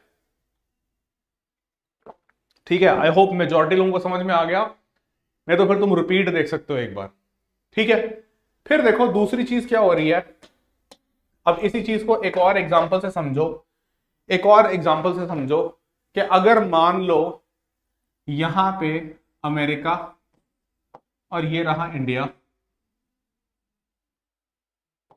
तो अमेरिका में और इंडिया में अगर जो ब्याज की दर चल रही है, रेट ऑफ इंटरेस्ट, अगर रेट ऑफ इंटरेस्ट अमेरिका और इंडिया में मान लेते हैं एग्जाम्पल के तौर पे कि 2022 में चल रहा था 10% प्रति साल या प्रति वर्ष, 10% पर एनम, तो ये बराबर था। चलो ठीक है, मान लेते हैं 23 में क्या हुआ, अमेरिका ने अपने इंटरेस्ट रेट बढ़ा दिए, अमेरिका ने कर दिया इसको बढ़ा के 15% प्रति वर्ष। भारत ने भी बढ़ाए, लेकिन भारत ने सिर्फ बढ़ाए 2%, और इसने कर दिया 12% प्रति वर्ष या फिर 12% पर एनम। तो अब मुझे बताओ, ये अगर मैं तुमसे पूछूं कि अगर तुम्हें अपना पैसा निवेश करना हो, तुम्हें अगर इन्वेस्ट करना हो, तो तुम कहां पे करोगे? यहां पे इन्वेस्ट करोगे इंडिया में, या फिर यूएस में? कहां पे इन्वेस्ट करोगे, 1 में या फिर 2 में? कहां इन्वेस्ट करोगे, 1 में या फिर 2 में? यूएस से, यूएस से लिख रहे हैं सारे लोग, बिल्कुल। क्यों? क्योंकि यहां पे तुम्हें बेटर रेट ऑफ इंटरेस्ट मिल रहा है, यहां पे तुम्हें अपने इन्वेस्टमेंट पे रिटर्न जो है वो ज्यादा मिल रही है। You are going to earn more return if you are going to invest in US से। ठीक है, तो अब देखो होगा क्या, इसी चीज को समझो, होगा क्या कि अगर यूएसए में इंटरेस्ट रेट ज्यादा मिलेंगे तो जो इन्वेस्टर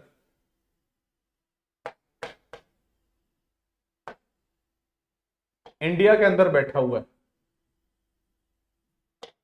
उसको लगेगा कि मुझे यूएसए में जाके इन्वेस्ट करना है, लेकिन यूएसए में इन्वेस्ट करने के लिए उसको चाहिए यूएसए की करेंसी दैट इज डॉलर।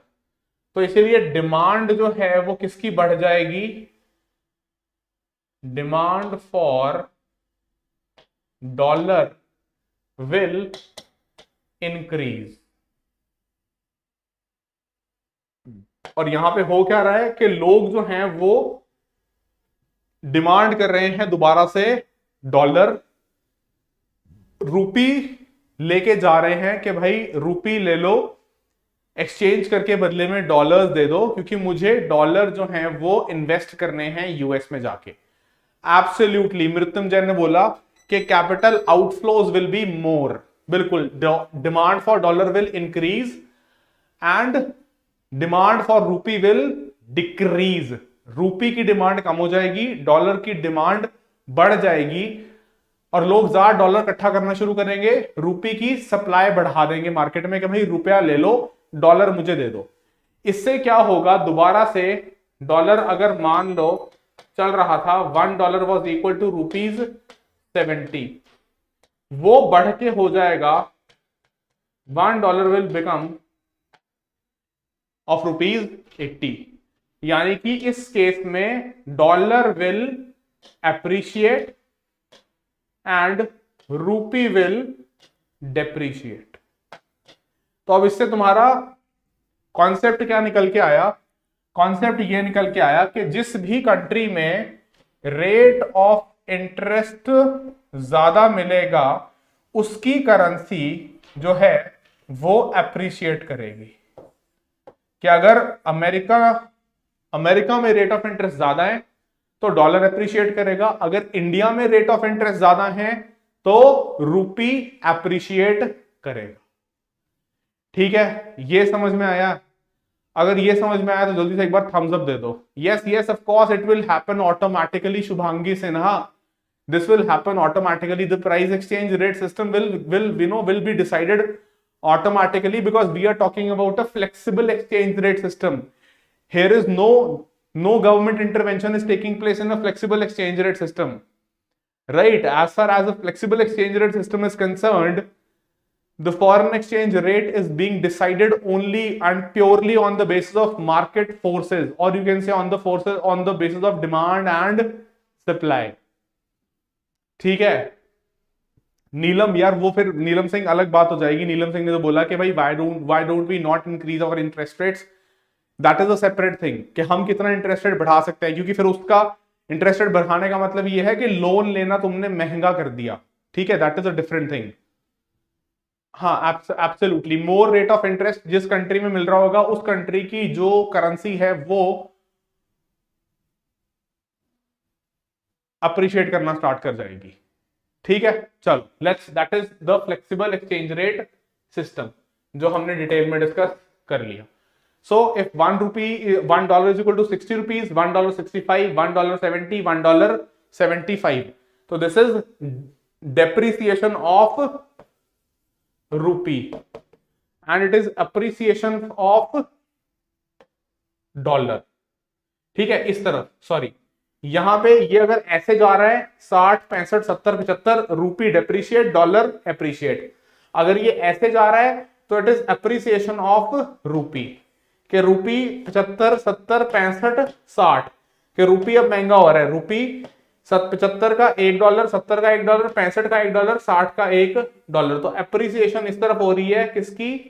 रूपी की, एंड डेप्रिसिएशन हो रही है डॉलर की। ठीक है, आई होप ये समझ में आ गया। Increasing interest rate will increase liquidity in the domestic country, not yes, हाँ ये बोल सकते हैं एटीट्यूड कि अगर अमेरिका ने इंटरेस्ट रेट बढ़ाया तो बाहर से इन्वेस्टमेंट उसके पास ज्यादा आएगा। ठीक है, लेकिन अगर उसने अपने डोमेस्टिक वहां पे रेट ऑफ इंटरेस्ट बढ़ा दिया है तो उसके खुद के अंदर जो है लिक्विडिटी शायद हो सकता है डोमेस्टिकली लोग ज्यादा लोन ना लें। ठीक है, तो वो उस हिसाब से देखना पड़ेगा कि कहां पे बात कर रहे हो। ठीक है, अब देखो डेप्रिसिएशन करेंसी का एक्सपोर्टर के लिए फेवरेबल होता है और एप्रिसिएशन करेंसी का इंपोर्टर के लिए फेवरेबल होता है। ये कैसे होता है इसको समझ लेते हैं। देखो इसको समझा देता हूं फटाफट। अगर मान लो, ये समझा देता हूं, इसको समझो ध्यान से कि अगर मान लो तुम्हें $1 चाहिए था, क्योंकि तुम्हें इंपोर्ट करना था क्रूड ऑयल, और तुम्हें $1 अगर तुम दे रहे हो तो तुम्हें बदले में मिल रहा है, जस्ट एक एग्जांपल के लिए मान लेते हैं 1 लीटर क्रूड ऑयल। ठीक है, तो अब देखो अगर तुम्हें पहले देने पड़ रहे थे 70 रुपए, 70 रुपए देके तुम्हें $1 मिल रहा था, $1 से तुम्हें मिल रहा था 1 लीटर तेल, 1 लीटर क्रूड ऑयल। अब अगर रूपी जो है वो डेप्रिशिएट कर गया, 80 रुपए तुम्हें अब देने पड़ रहे हैं $1 के लिए, और फिर $1 से 1 लीटर तेल खरीद रहे हो। तो पहले तुम्हारे लिए 1 लीटर तेल आ रहा था 70 रुपए में, अब आ रहा है तुम्हारे लिए 80 रुपए में। तो अगर रुपया डेप्रिशिएट किया तो ये इंपोर्टर के लिए फायदा हुआ या नुकसान हुआ? इंपोर्टर इन इंडिया, इंपोर्टर के लिए फायदा हुआ या नुकसान हुआ है? ये बताओ। नुकसान। हाँ, 5:30 तक कोशिश करेंगे, कंप्लीट कर देंगे क्लास, इतना घबराओ मत, तुमसे तो मैं बोल रहा हूं यहाँ पे, ठीक है। एग्जैक्टली तो इसका मतलब तुमने ये समझा कि जब भी करेंसी डेप्रिशिएट करेगी उससे इंपोर्टर्स को नुकसान हो जाएगा, इंपोर्टर को उससे नुकसान हो जाएगा, ठीक है। चलो अब देखो, अगर डेप्रिसिएशन हो रही है तो उससे फायदा किसको हो रहा है कि अगर मान लो ये यहां पे तुम्हारे पास $1 दे के तुम्हें मिल रहे थे रुपीज, एग्जाम्पल ले रहे हैं अगेन, सिर्फ समझने के लिए एग्जाम्पल ले रहे हैं कि $1 दे के तुम्हें मिल रहे थे मान लो 50 रुपए, अब तुम्हें $1 दे के मिल रहे हैं ₹100, ठीक है। $1 दे के मिल रहे थे 50, $1 दे के मिल रहे हैं 100। तो यहां से मान लो कोई अमेरिका से यहां बैठा है, ये कोई अमेरिकन बैठा हुआ है, और ये यहां पे है इंडिया का एक्सपोर्टर। तो एक अमेरिकन ने क्या किया, उसने $1 दिया, $1 के बदले में उसको मिल गए 50 रुपए, और ये इंडियन एक्सपोर्टर जो है, मान लो ये एप्पल, ठीक है, मान लो किन्नौरी सेब, किन्नौर के सेब फेमस है, किन्नौर के एप्पल, कि ये किन्नौर के सेब बेच रहा है कितना, ₹50 पर केजी। अब देखो अमेरिकन ने $1 दिया, उसको मिले 50, तो वो देख रहा है कि यार वो तो सिर्फ 1 किलो सेब ही खरीद सकता है 50 रुपए देके, लेकिन उसके बाद रुपी क्या है, डेप्रिशिएट कर गया, रुपी क्या कर गया, डेप्रिशिएट। तो इसने $1 दिया और बदले में इसको $1 के बदले में मिल गए कितने, 100 रुपए।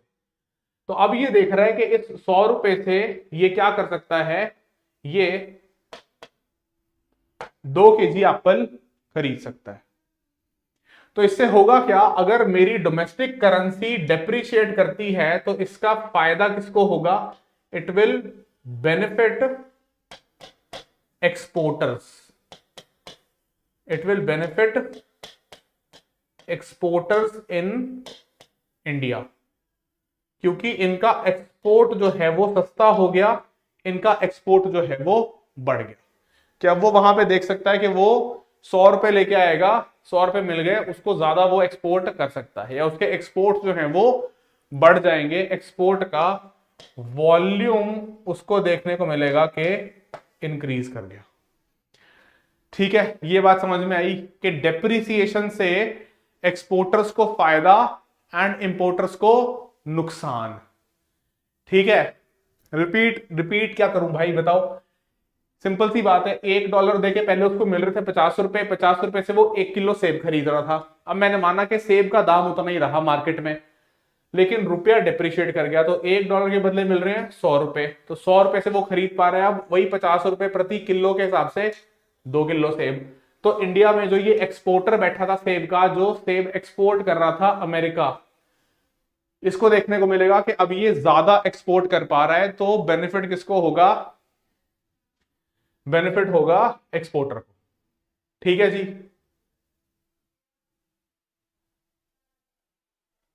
चलो एटीट्यूड, हाँ, volume of export will increase absolutely. अरे यार क्या समझ नहीं आया, इतना तो आसान है। जो लोग पंकज शर्मा, शुभांगी, यार क्या नहीं समझ में आया, कॉस्ट प्राइस है। अरे यार कॉस्ट प्राइस, मार्केट प्राइस, क्या बेवकूफों वाली बातें कर रहे हो यार। मार्केट में सेब मिल रहा है 50 रुपए, कॉस्ट प्राइस, तुम जब बाजार से सेब खरीदने जाते हो तो क्या उसको ये पूछते हो भाई कॉस्ट प्राइस बता, सेलिंग प्राइस बता? तुम सिर्फ बोलते हो कि यार सेब कितने का मिल रहा है, वो बोलता है यार 50 रुपए का। कॉमन सेंस वाली बात करो ना, मूर्खों वाली बात करोगे तो फिर कहां समझ में आएगा कि सीपी पूछते हो तुम, कॉस्ट प्राइस या सेलिंग प्राइस पूछते हो उससे जाके। गजब बात कर रहे हो, एक तो लाइट नहीं आ रही है, ऊपर से एसी बंद हुआ पड़ा है, गर्मी लग रही है मुझे, और ऊपर से तुम ऐसी सी बात पूछ रहे हो। ठीक है, चलो लेट्स मूव फॉरवर्ड, आ जाओ वापस, आगे बात करते हैं इसकी। ठीक है, चलो सो फ्लेक्सिबल एक्सचेंज रेट, और हमने देख लिया कि डेप्रिसिएशन जो है वो फेवरेबल फॉर एक्सपोर्टर, लेकिन it is going to hurt importers, importer को ये नुकसान पहुंचाएगी, ठीक है। And on the other side appreciation जो है वो इंपोर्टर के लिए फेवरेबल रहेगी।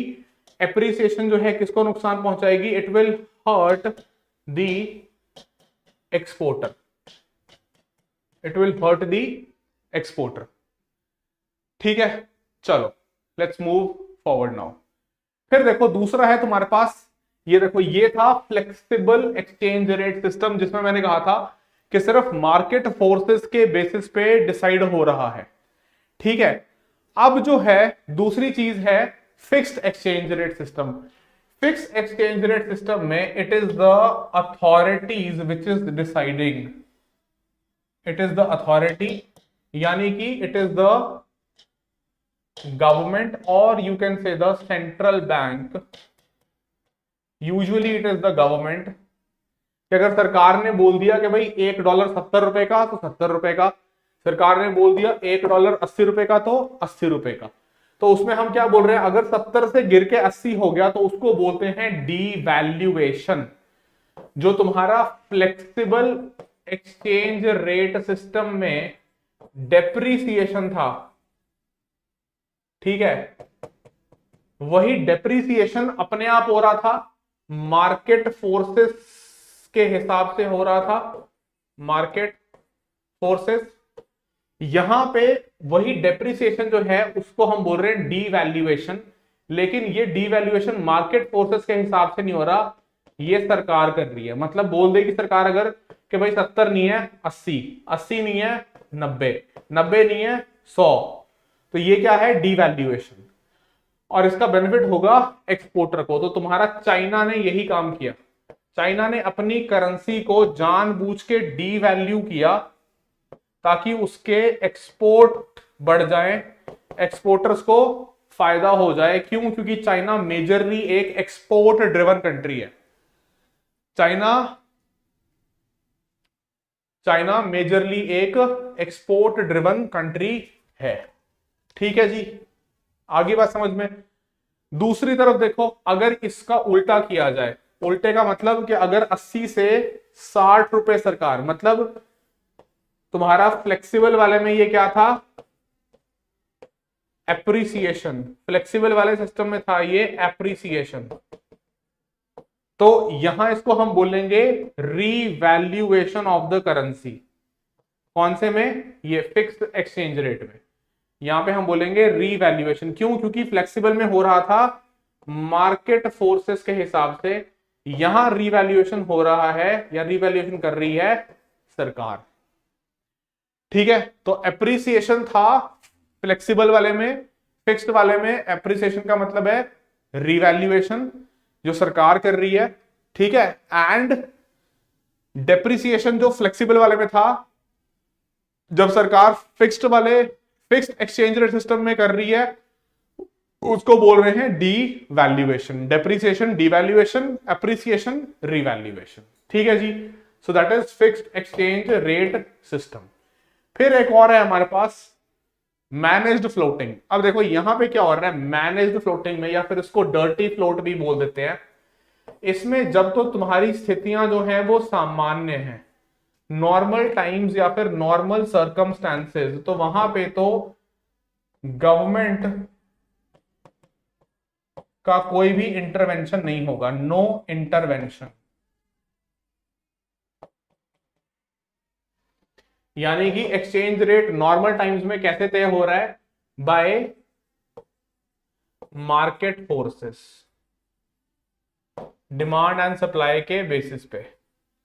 लेकिन जब कोई ऐसा ओकेजनली का मतलब जब कोई ऐसा टाइम आया जहां पे कोई ऐसी अनयूजुअल टाइम्स हैं, असामान्य स्थिति है, अनयूजुअल टाइम्स, जहां पे मान लो अगर हम डॉलर और रूपी की बात करें कि मान लो तुम्हारा डॉलर जो है वो एप्रिशिएट करता ही जा रहा है एंड रूपी तुम्हारा गिरता ही जा रहा है, कि मान लो 70 से 80, 80 से 90, 90 से 95, मतलब गिरता ही जा रहा है, रुकने का नाम नहीं ले रहा।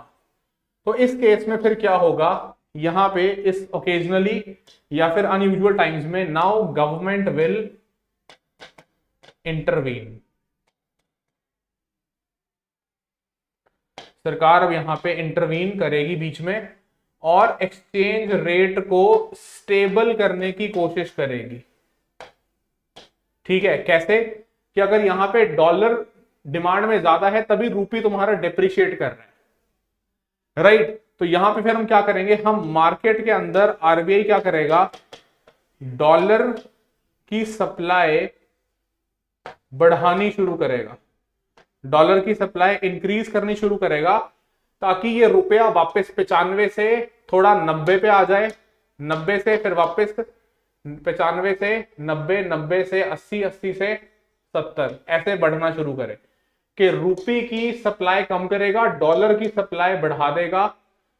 रुपये की सप्लाई जैसे ही कम होनी शुरू होगी, रुपये महंगा होना शुरू हो जाएगा, 95 से घट के 90, 90 से घट के 80, 80 से घट के 70। ये समझ में आया? हाँ, it will increase the value of रूपी। ये समझ में आया है? जल्दी से एक बार थम्स अप देके कंफर्म करो अगर ये समझ में आया कि अगर मुझे इंटरवीन करना है, हाँ जैसे रिसेंटली तुम्हारा आरबीआई करता भी रहता है, ठीक है। अबे यार आपस में मत लगे रहो बातें करने, मुझे बता दो, मुझे बता दो पहले, ठीक है।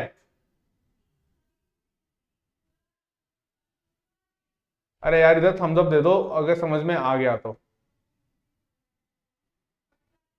चलो ठीक है, बहुत बढ़िया। मैं दोबारा समझा देता हूं जिन लोगों को समझ में नहीं आया है। तुम ध्यान कमेंट्स पे लड़ना, आपस में लड़ने झगड़ने का छोड़ोगे तब तो यहां पे ध्यान दोगे ना। मैं रिपीट कर देता हूं, देखो हो क्या रहा है।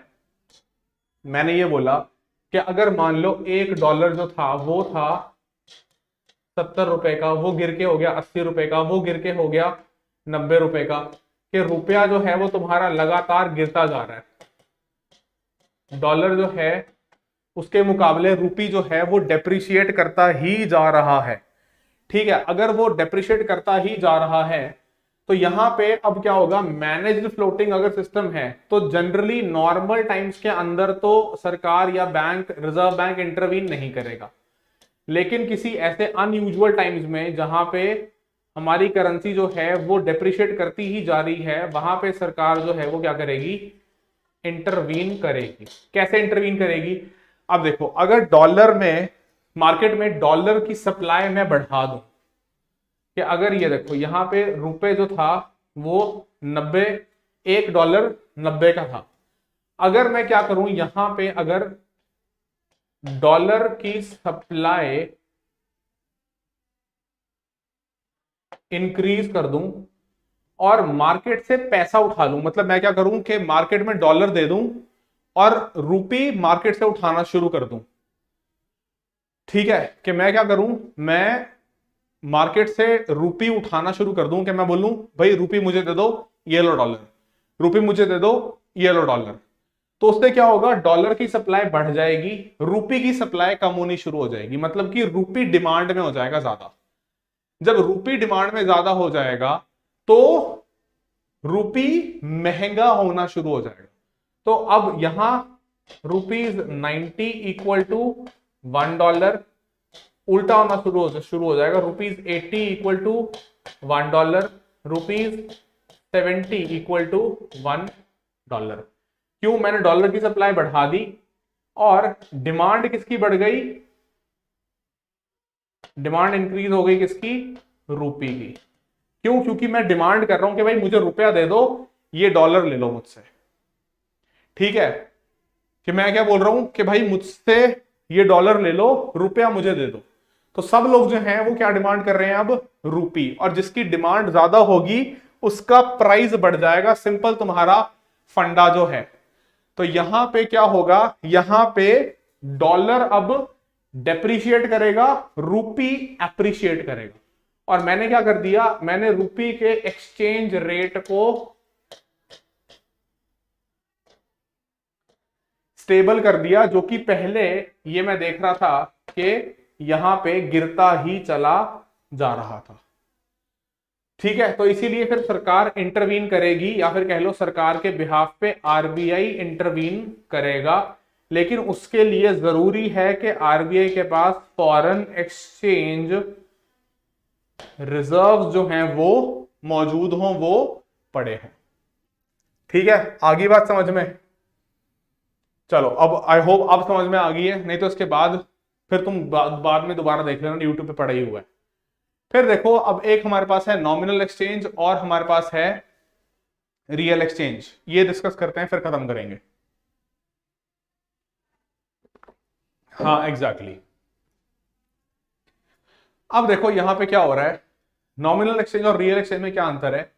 नॉमिनल एक्सचेंज रेट तो वही था जो हमने अभी देखा कि $1 जो है वो कितने 70 रुपए या फिर 80 रुपए या 90 रुपए कितने के बराबर है। रियल एक्सचेंज रेट हम देखते हैं कि अगर एक basket of goods and services है, उसको खरीदने के लिए कितनी जो है मुझे रुपए की जरूरत है और कितने डॉलर की जरूरत है, उससे निकलता है रियल एक्सचेंज रेट। तो मैं क्या बोल रहा हूं, how much goods and services in the domestic country, यानी कि मे बी मैं बोल सकता हूं India, can be exchange for the goods and services in a foreign country, यानी कि अमेरिका। तो उससे पता चलेगा कि रुपए का और डॉलर का रियल एक्सचेंज रेट जो है वो क्या है। ठीक है जी, ये रही सिंपल सी बात, किस चीज की, नॉमिनल एक्सचेंज रेट की और रियल एक्सचेंज रेट की।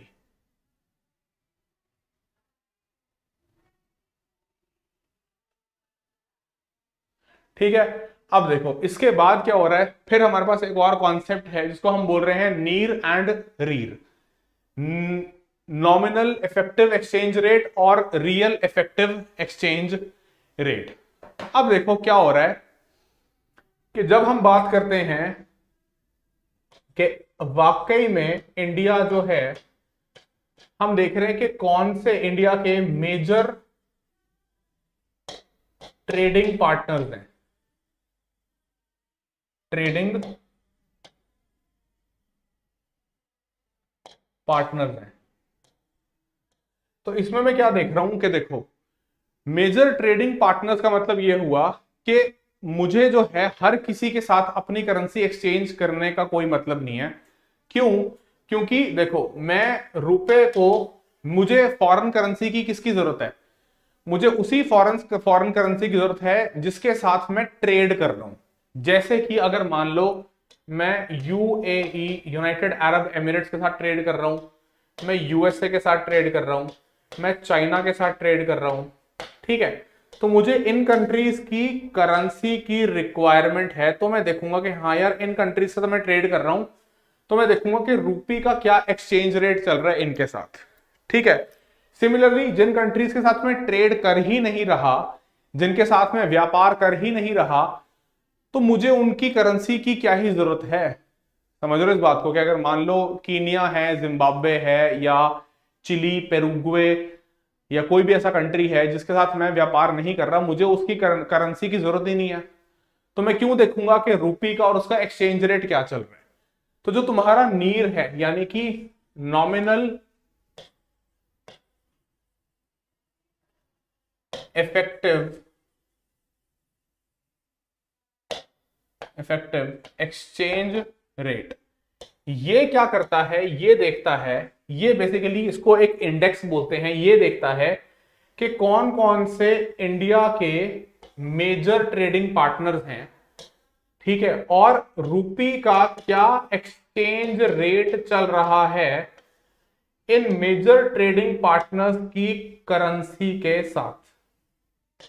कि मैं देखूंगा कि चलो यूएस का डॉलर हो गया, ठीक है, चाइना का रेन मिन बी हो गया, यूके के साथ ट्रेड कर रहा हूं तो उनका पाउंड हो गया, अगर यूएई के साथ कर रहा हूं तो उनकी करेंसी दिरहम हो गई। तो मैं देख रहा हूं कि जो मेरे मेजर ट्रेडिंग पार्टनर्स हैं, जिनके साथ मैं व्यापार कर रहा हूं, रुपी उनकी करेंसी के साथ कैसा परफॉर्म कर रहा है। ठीक है, तो फिर मैं देखूंगा कि हाँ अब इनका मैं क्या करूंगा, इनका एवरेज निकाल लूंगा, इनका मैं एवरेज निकाल, वो मुझे क्या दे देगा, वो मुझे दे देगा नॉमिनल इफेक्टिव एक्सचेंज रेट। यानी कि मैं क्या बोल सकता हूं कि nominal effective exchange rate is an index of the weighted average of the bilateral exchange rates of home currency यानी कि rupee with respect to a basket of currencies. Basket of currency में कौन कौन सी करेंसीज आएंगी, जो भी countries के साथ में मेजर ट्रेड कर रहा हूं, ठीक है, जैसे हमने जो भी बोला USA, UK, people's republic of China, ठीक है, यूनाइटेड अरब एमिरेट्स एटसेट्रा, कि जिन कंट्रीज के साथ में व्यापार कर रहा हूं, ठीक है जी, आगे बात समझ।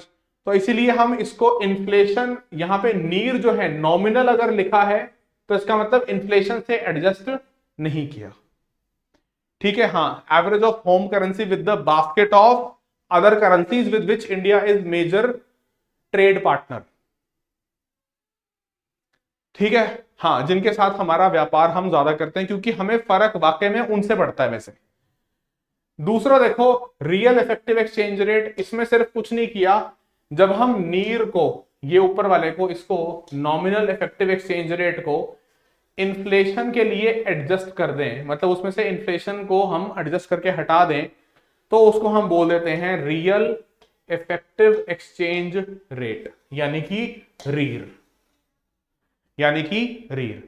सो REER is basically nothing but REER is NEER या फिर NEER adjusted with inflation, it becomes REER, real effective exchange rate. ये हमें बताता है कि भाई कितना हमारा व्यापार किसके साथ कैसे चल रहा है और वहां पे रुपया ऊपर नीचे कैसे जा रहा है, ठीक है। ये बेसिकली वैसे एक्सचेंज रेट नहीं है, ये एक इंडेक्स है, जैसे तुम्हारे पास कंज्यूमर प्राइस इंडेक्स है, होलसेल प्राइस इंडेक्स है, जो बताता है कि कितना वेरिएशन आ रहा है, ठीक है जी।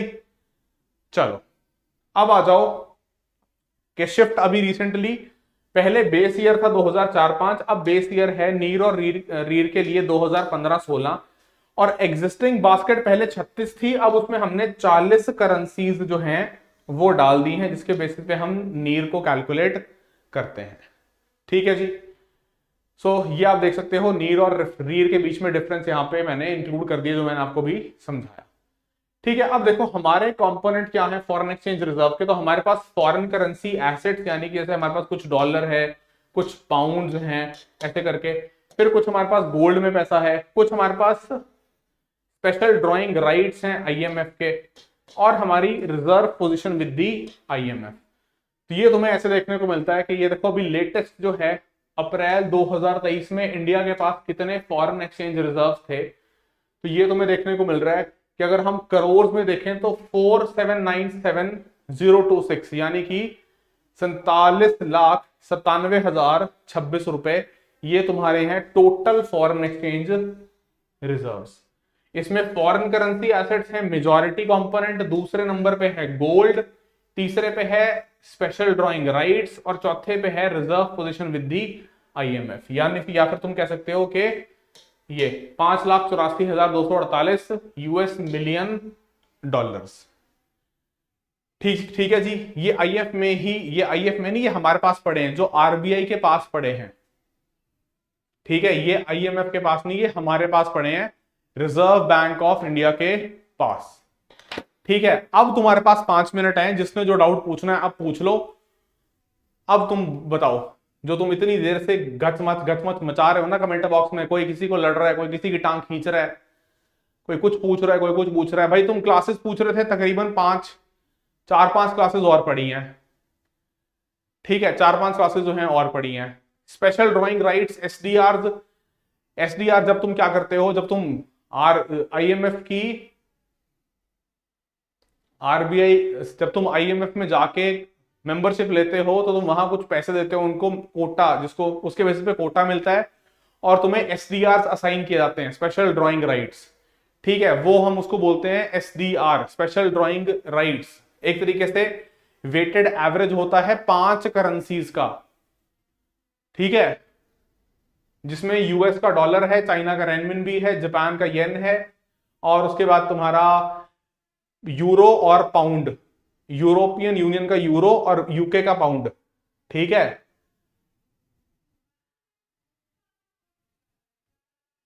ठीक है। बैड बैंक जो होता है वो बेसिकली संदीप, जो तुम्हारे एनपीएस हैं उनको उठा के रिकवर करने की कोशिश करता है, उसको बोलते हैं बैड बैंक। ठीक है। अरे अब तो मत लड़ो, तुम छोटे बच्चे थोड़ी हो यार, तुम अफसर बनने के लिए यहां पे एस्पायर कर रहे हो। ठीक है। मैं मुझसे मत डरो भाई। अपने वक्त की अपने वक्त की कीमत जो है उसको उसको उसको महत्व दो। मुझसे डरने की जरूरत किसी को नहीं है। ठीक है। नहीं, रशिया का रूबल नहीं है उसमें। ठीक है। रूपी डिनोमिनेटेड बॉन्ड का मतलब ये है, रतन रतन पूछ रहा है क्वेश्चन, रूपी डिनोमिनेटेड बॉन्ड का मतलब ये है कि जैसे एक तो तुम बॉन्ड खरीदते हो डॉलर में, ये बॉन्ड जो तुम खरीद रहे हो वो है रूपी के अंदर, कि तुम रूपी देके खरीद सकते हो इस बॉन्ड को। ठीक ठीक है। शुभांगी क्या बोल रही है, मैं अगर सर अगर रूपी अगर अगर डेप्रिसिएशन ऑफ डोमेस्टिक करेंसी से एक्सपोर्ट बढ़ता है, बट सर प्राइस वाइज फायदा कैसे होगा, वो समझ नहीं आया। वॉल्यूम ऑफ एक्सपोर्ट बढ़ेगा, वॉल्यूम ऑफ एक्सपोर्ट बढ़ेगा। देखो जो वो था ना, जब हम बात कर रहे थे, मैं समझा देता हूं, जब हम एक्सपोर्ट्स के बढ़ने की बात कर रहे थे तो उसमें हम बोल रहे थे कि जब तुम्हारा, ये शायद यहीं पर डिस्कस किया था ना हमने, नहीं वो इसमें डिस्कस नहीं किया था। देखो मैंने ये कहा था कि अगर अमेरिका से कोई बंदा एक्सपोर्ट कर रहा है, मतलब इंडिया से हम एक्सपोर्ट करके उसको भेज रहे हैं, तो उसको $1 दे के अगर उसको मिल रहे हैं 70 रुपए, और अगर उसको $1 दे के, या जो हमारा एग्जाम्पल था वही ले लेते हैं, हमारे एग्जाम्पल में हमने बोला था यहाँ पे, हमारे एग्जाम्पल में यहाँ पे हमने बोला था 50 और 100, कि मान लो 50 और यहाँ पे 100, और यहाँ पे तुम्हारा बैठा है इंडिया के अंदर इंडियन एक्सपोर्टर। तो जो इंडियन एक्सपोर्टर है, ये अगर मान लो एप्पल्स एक्सपोर्ट कर रहा है, ठीक है, 1 kg एप्पल का दाम इसका है रुपीज, जो हमने एग्जांपल लिया था 50 पर केजी, प्रति किलो 50 रुपए। तो अगर अमेरिका में ये जो यूएस में बंदा बैठा है, यूएसए में जो यहां से सामान मंगा रहा है, जिसको हम एक्सपोर्ट कर रहे हैं, अगर उसको दिख रहा है $1 देके मिले मुझे 50 रुपए, तो वो 50 रुपए से क्या कर रहा है, वो 50 रुपए से ये 1 kg एप्पल्स उठा रहा है। अब उसको दिख रहा है मेरी करेंसी डेप्रिशिएट कर गई, तो अब वो यहां से 2 kg एप्पल्स जो है वो परचेज कर सकता है। मतलब कि मेरे एक्सपोर्ट्स जो हैं वो एक तरीके से मैं कह सकता हूं ज्यादा कंपेटिटिव हो गए इंटरनेशनल मार्केट के अंदर, कि सस्ते दाम पे बिक रहे हैं, सस्ते दाम पे बिक रहे हैं, तो इसका मतलब है कि भाई ज्यादा बेच सकता हूं मैं, एक्सपोर्ट ज्यादा कर सकता हूं। ठीक है, ये मतलब था कि एक्सपोर्ट्स जो हैं वो बढ़ जाएंगे, एक्सपोर्टर्स को फायदा होगा अगर मेरी डोमेस्टिक करेंसी जो है वो डेप्रिशिएट करती है या डेप्रिशिएट करती है। देखो इसीलिए तो तुम समझो ना कि चाइना जो है वो दुनिया भर को सामान बेचता है, एक्सपोर्ट करता है, इसीलिए चाइना अपनी करेंसी को क्या करता है, डी वैल्यू, ताकि उसके एक्सपोर्ट जो हैं वो एक्सपोर्ट दुनिया भर में बढ़ा सके। ठीक है, चलो ये समझ में आ गया? जल्दी से एक बार थम्स अप दे दो अगर ये समझ में आ गया तुम लोगों को, because I hope this is now clear. ठीक है, चलो सो रीड मोर इफेक्टिव ऐसे है, ट्रैवलिंग इज लाइफ, जिसने नाम नहीं बता रखा अपना, ट्रैवलिंग इज लाइफ। रीड ऐसे ज्यादा इफेक्टिव है कि एक तो इन्फ्लेशन से उसको एडजस्ट कर दिया, और दूसरा वो हमारे मेजर ट्रेडिंग पार्टनर्स के साथ रूपी के एक्सचेंज रेट को बता रहा है। ठीक है जी, चलो ठीक है, चलो थैंक यू सो मच। फिर I am concluding this session, thank you so much, I will see you tomorrow. तब तक रिवाइज कर लेना, एक बार सेशन को दोबारा देख लेना, चाहे 1.5 या 2x की स्पीड पे, अगर कहीं पे कुछ डाउट होगा तो you will get more clarity. ठीक है जी, चलिए, बहुत बहुत धन्यवाद आप सभी लोगों का। बस एक गुजारिश है, लाइक कर दीजिए सेशन को जाने से पहले और शेयर कर दीजिए। That is all from my side. जय भारत, जय खंड भारत। स्वस्थ रहिए और मुस्कुराते रहिए। Thank you and bye.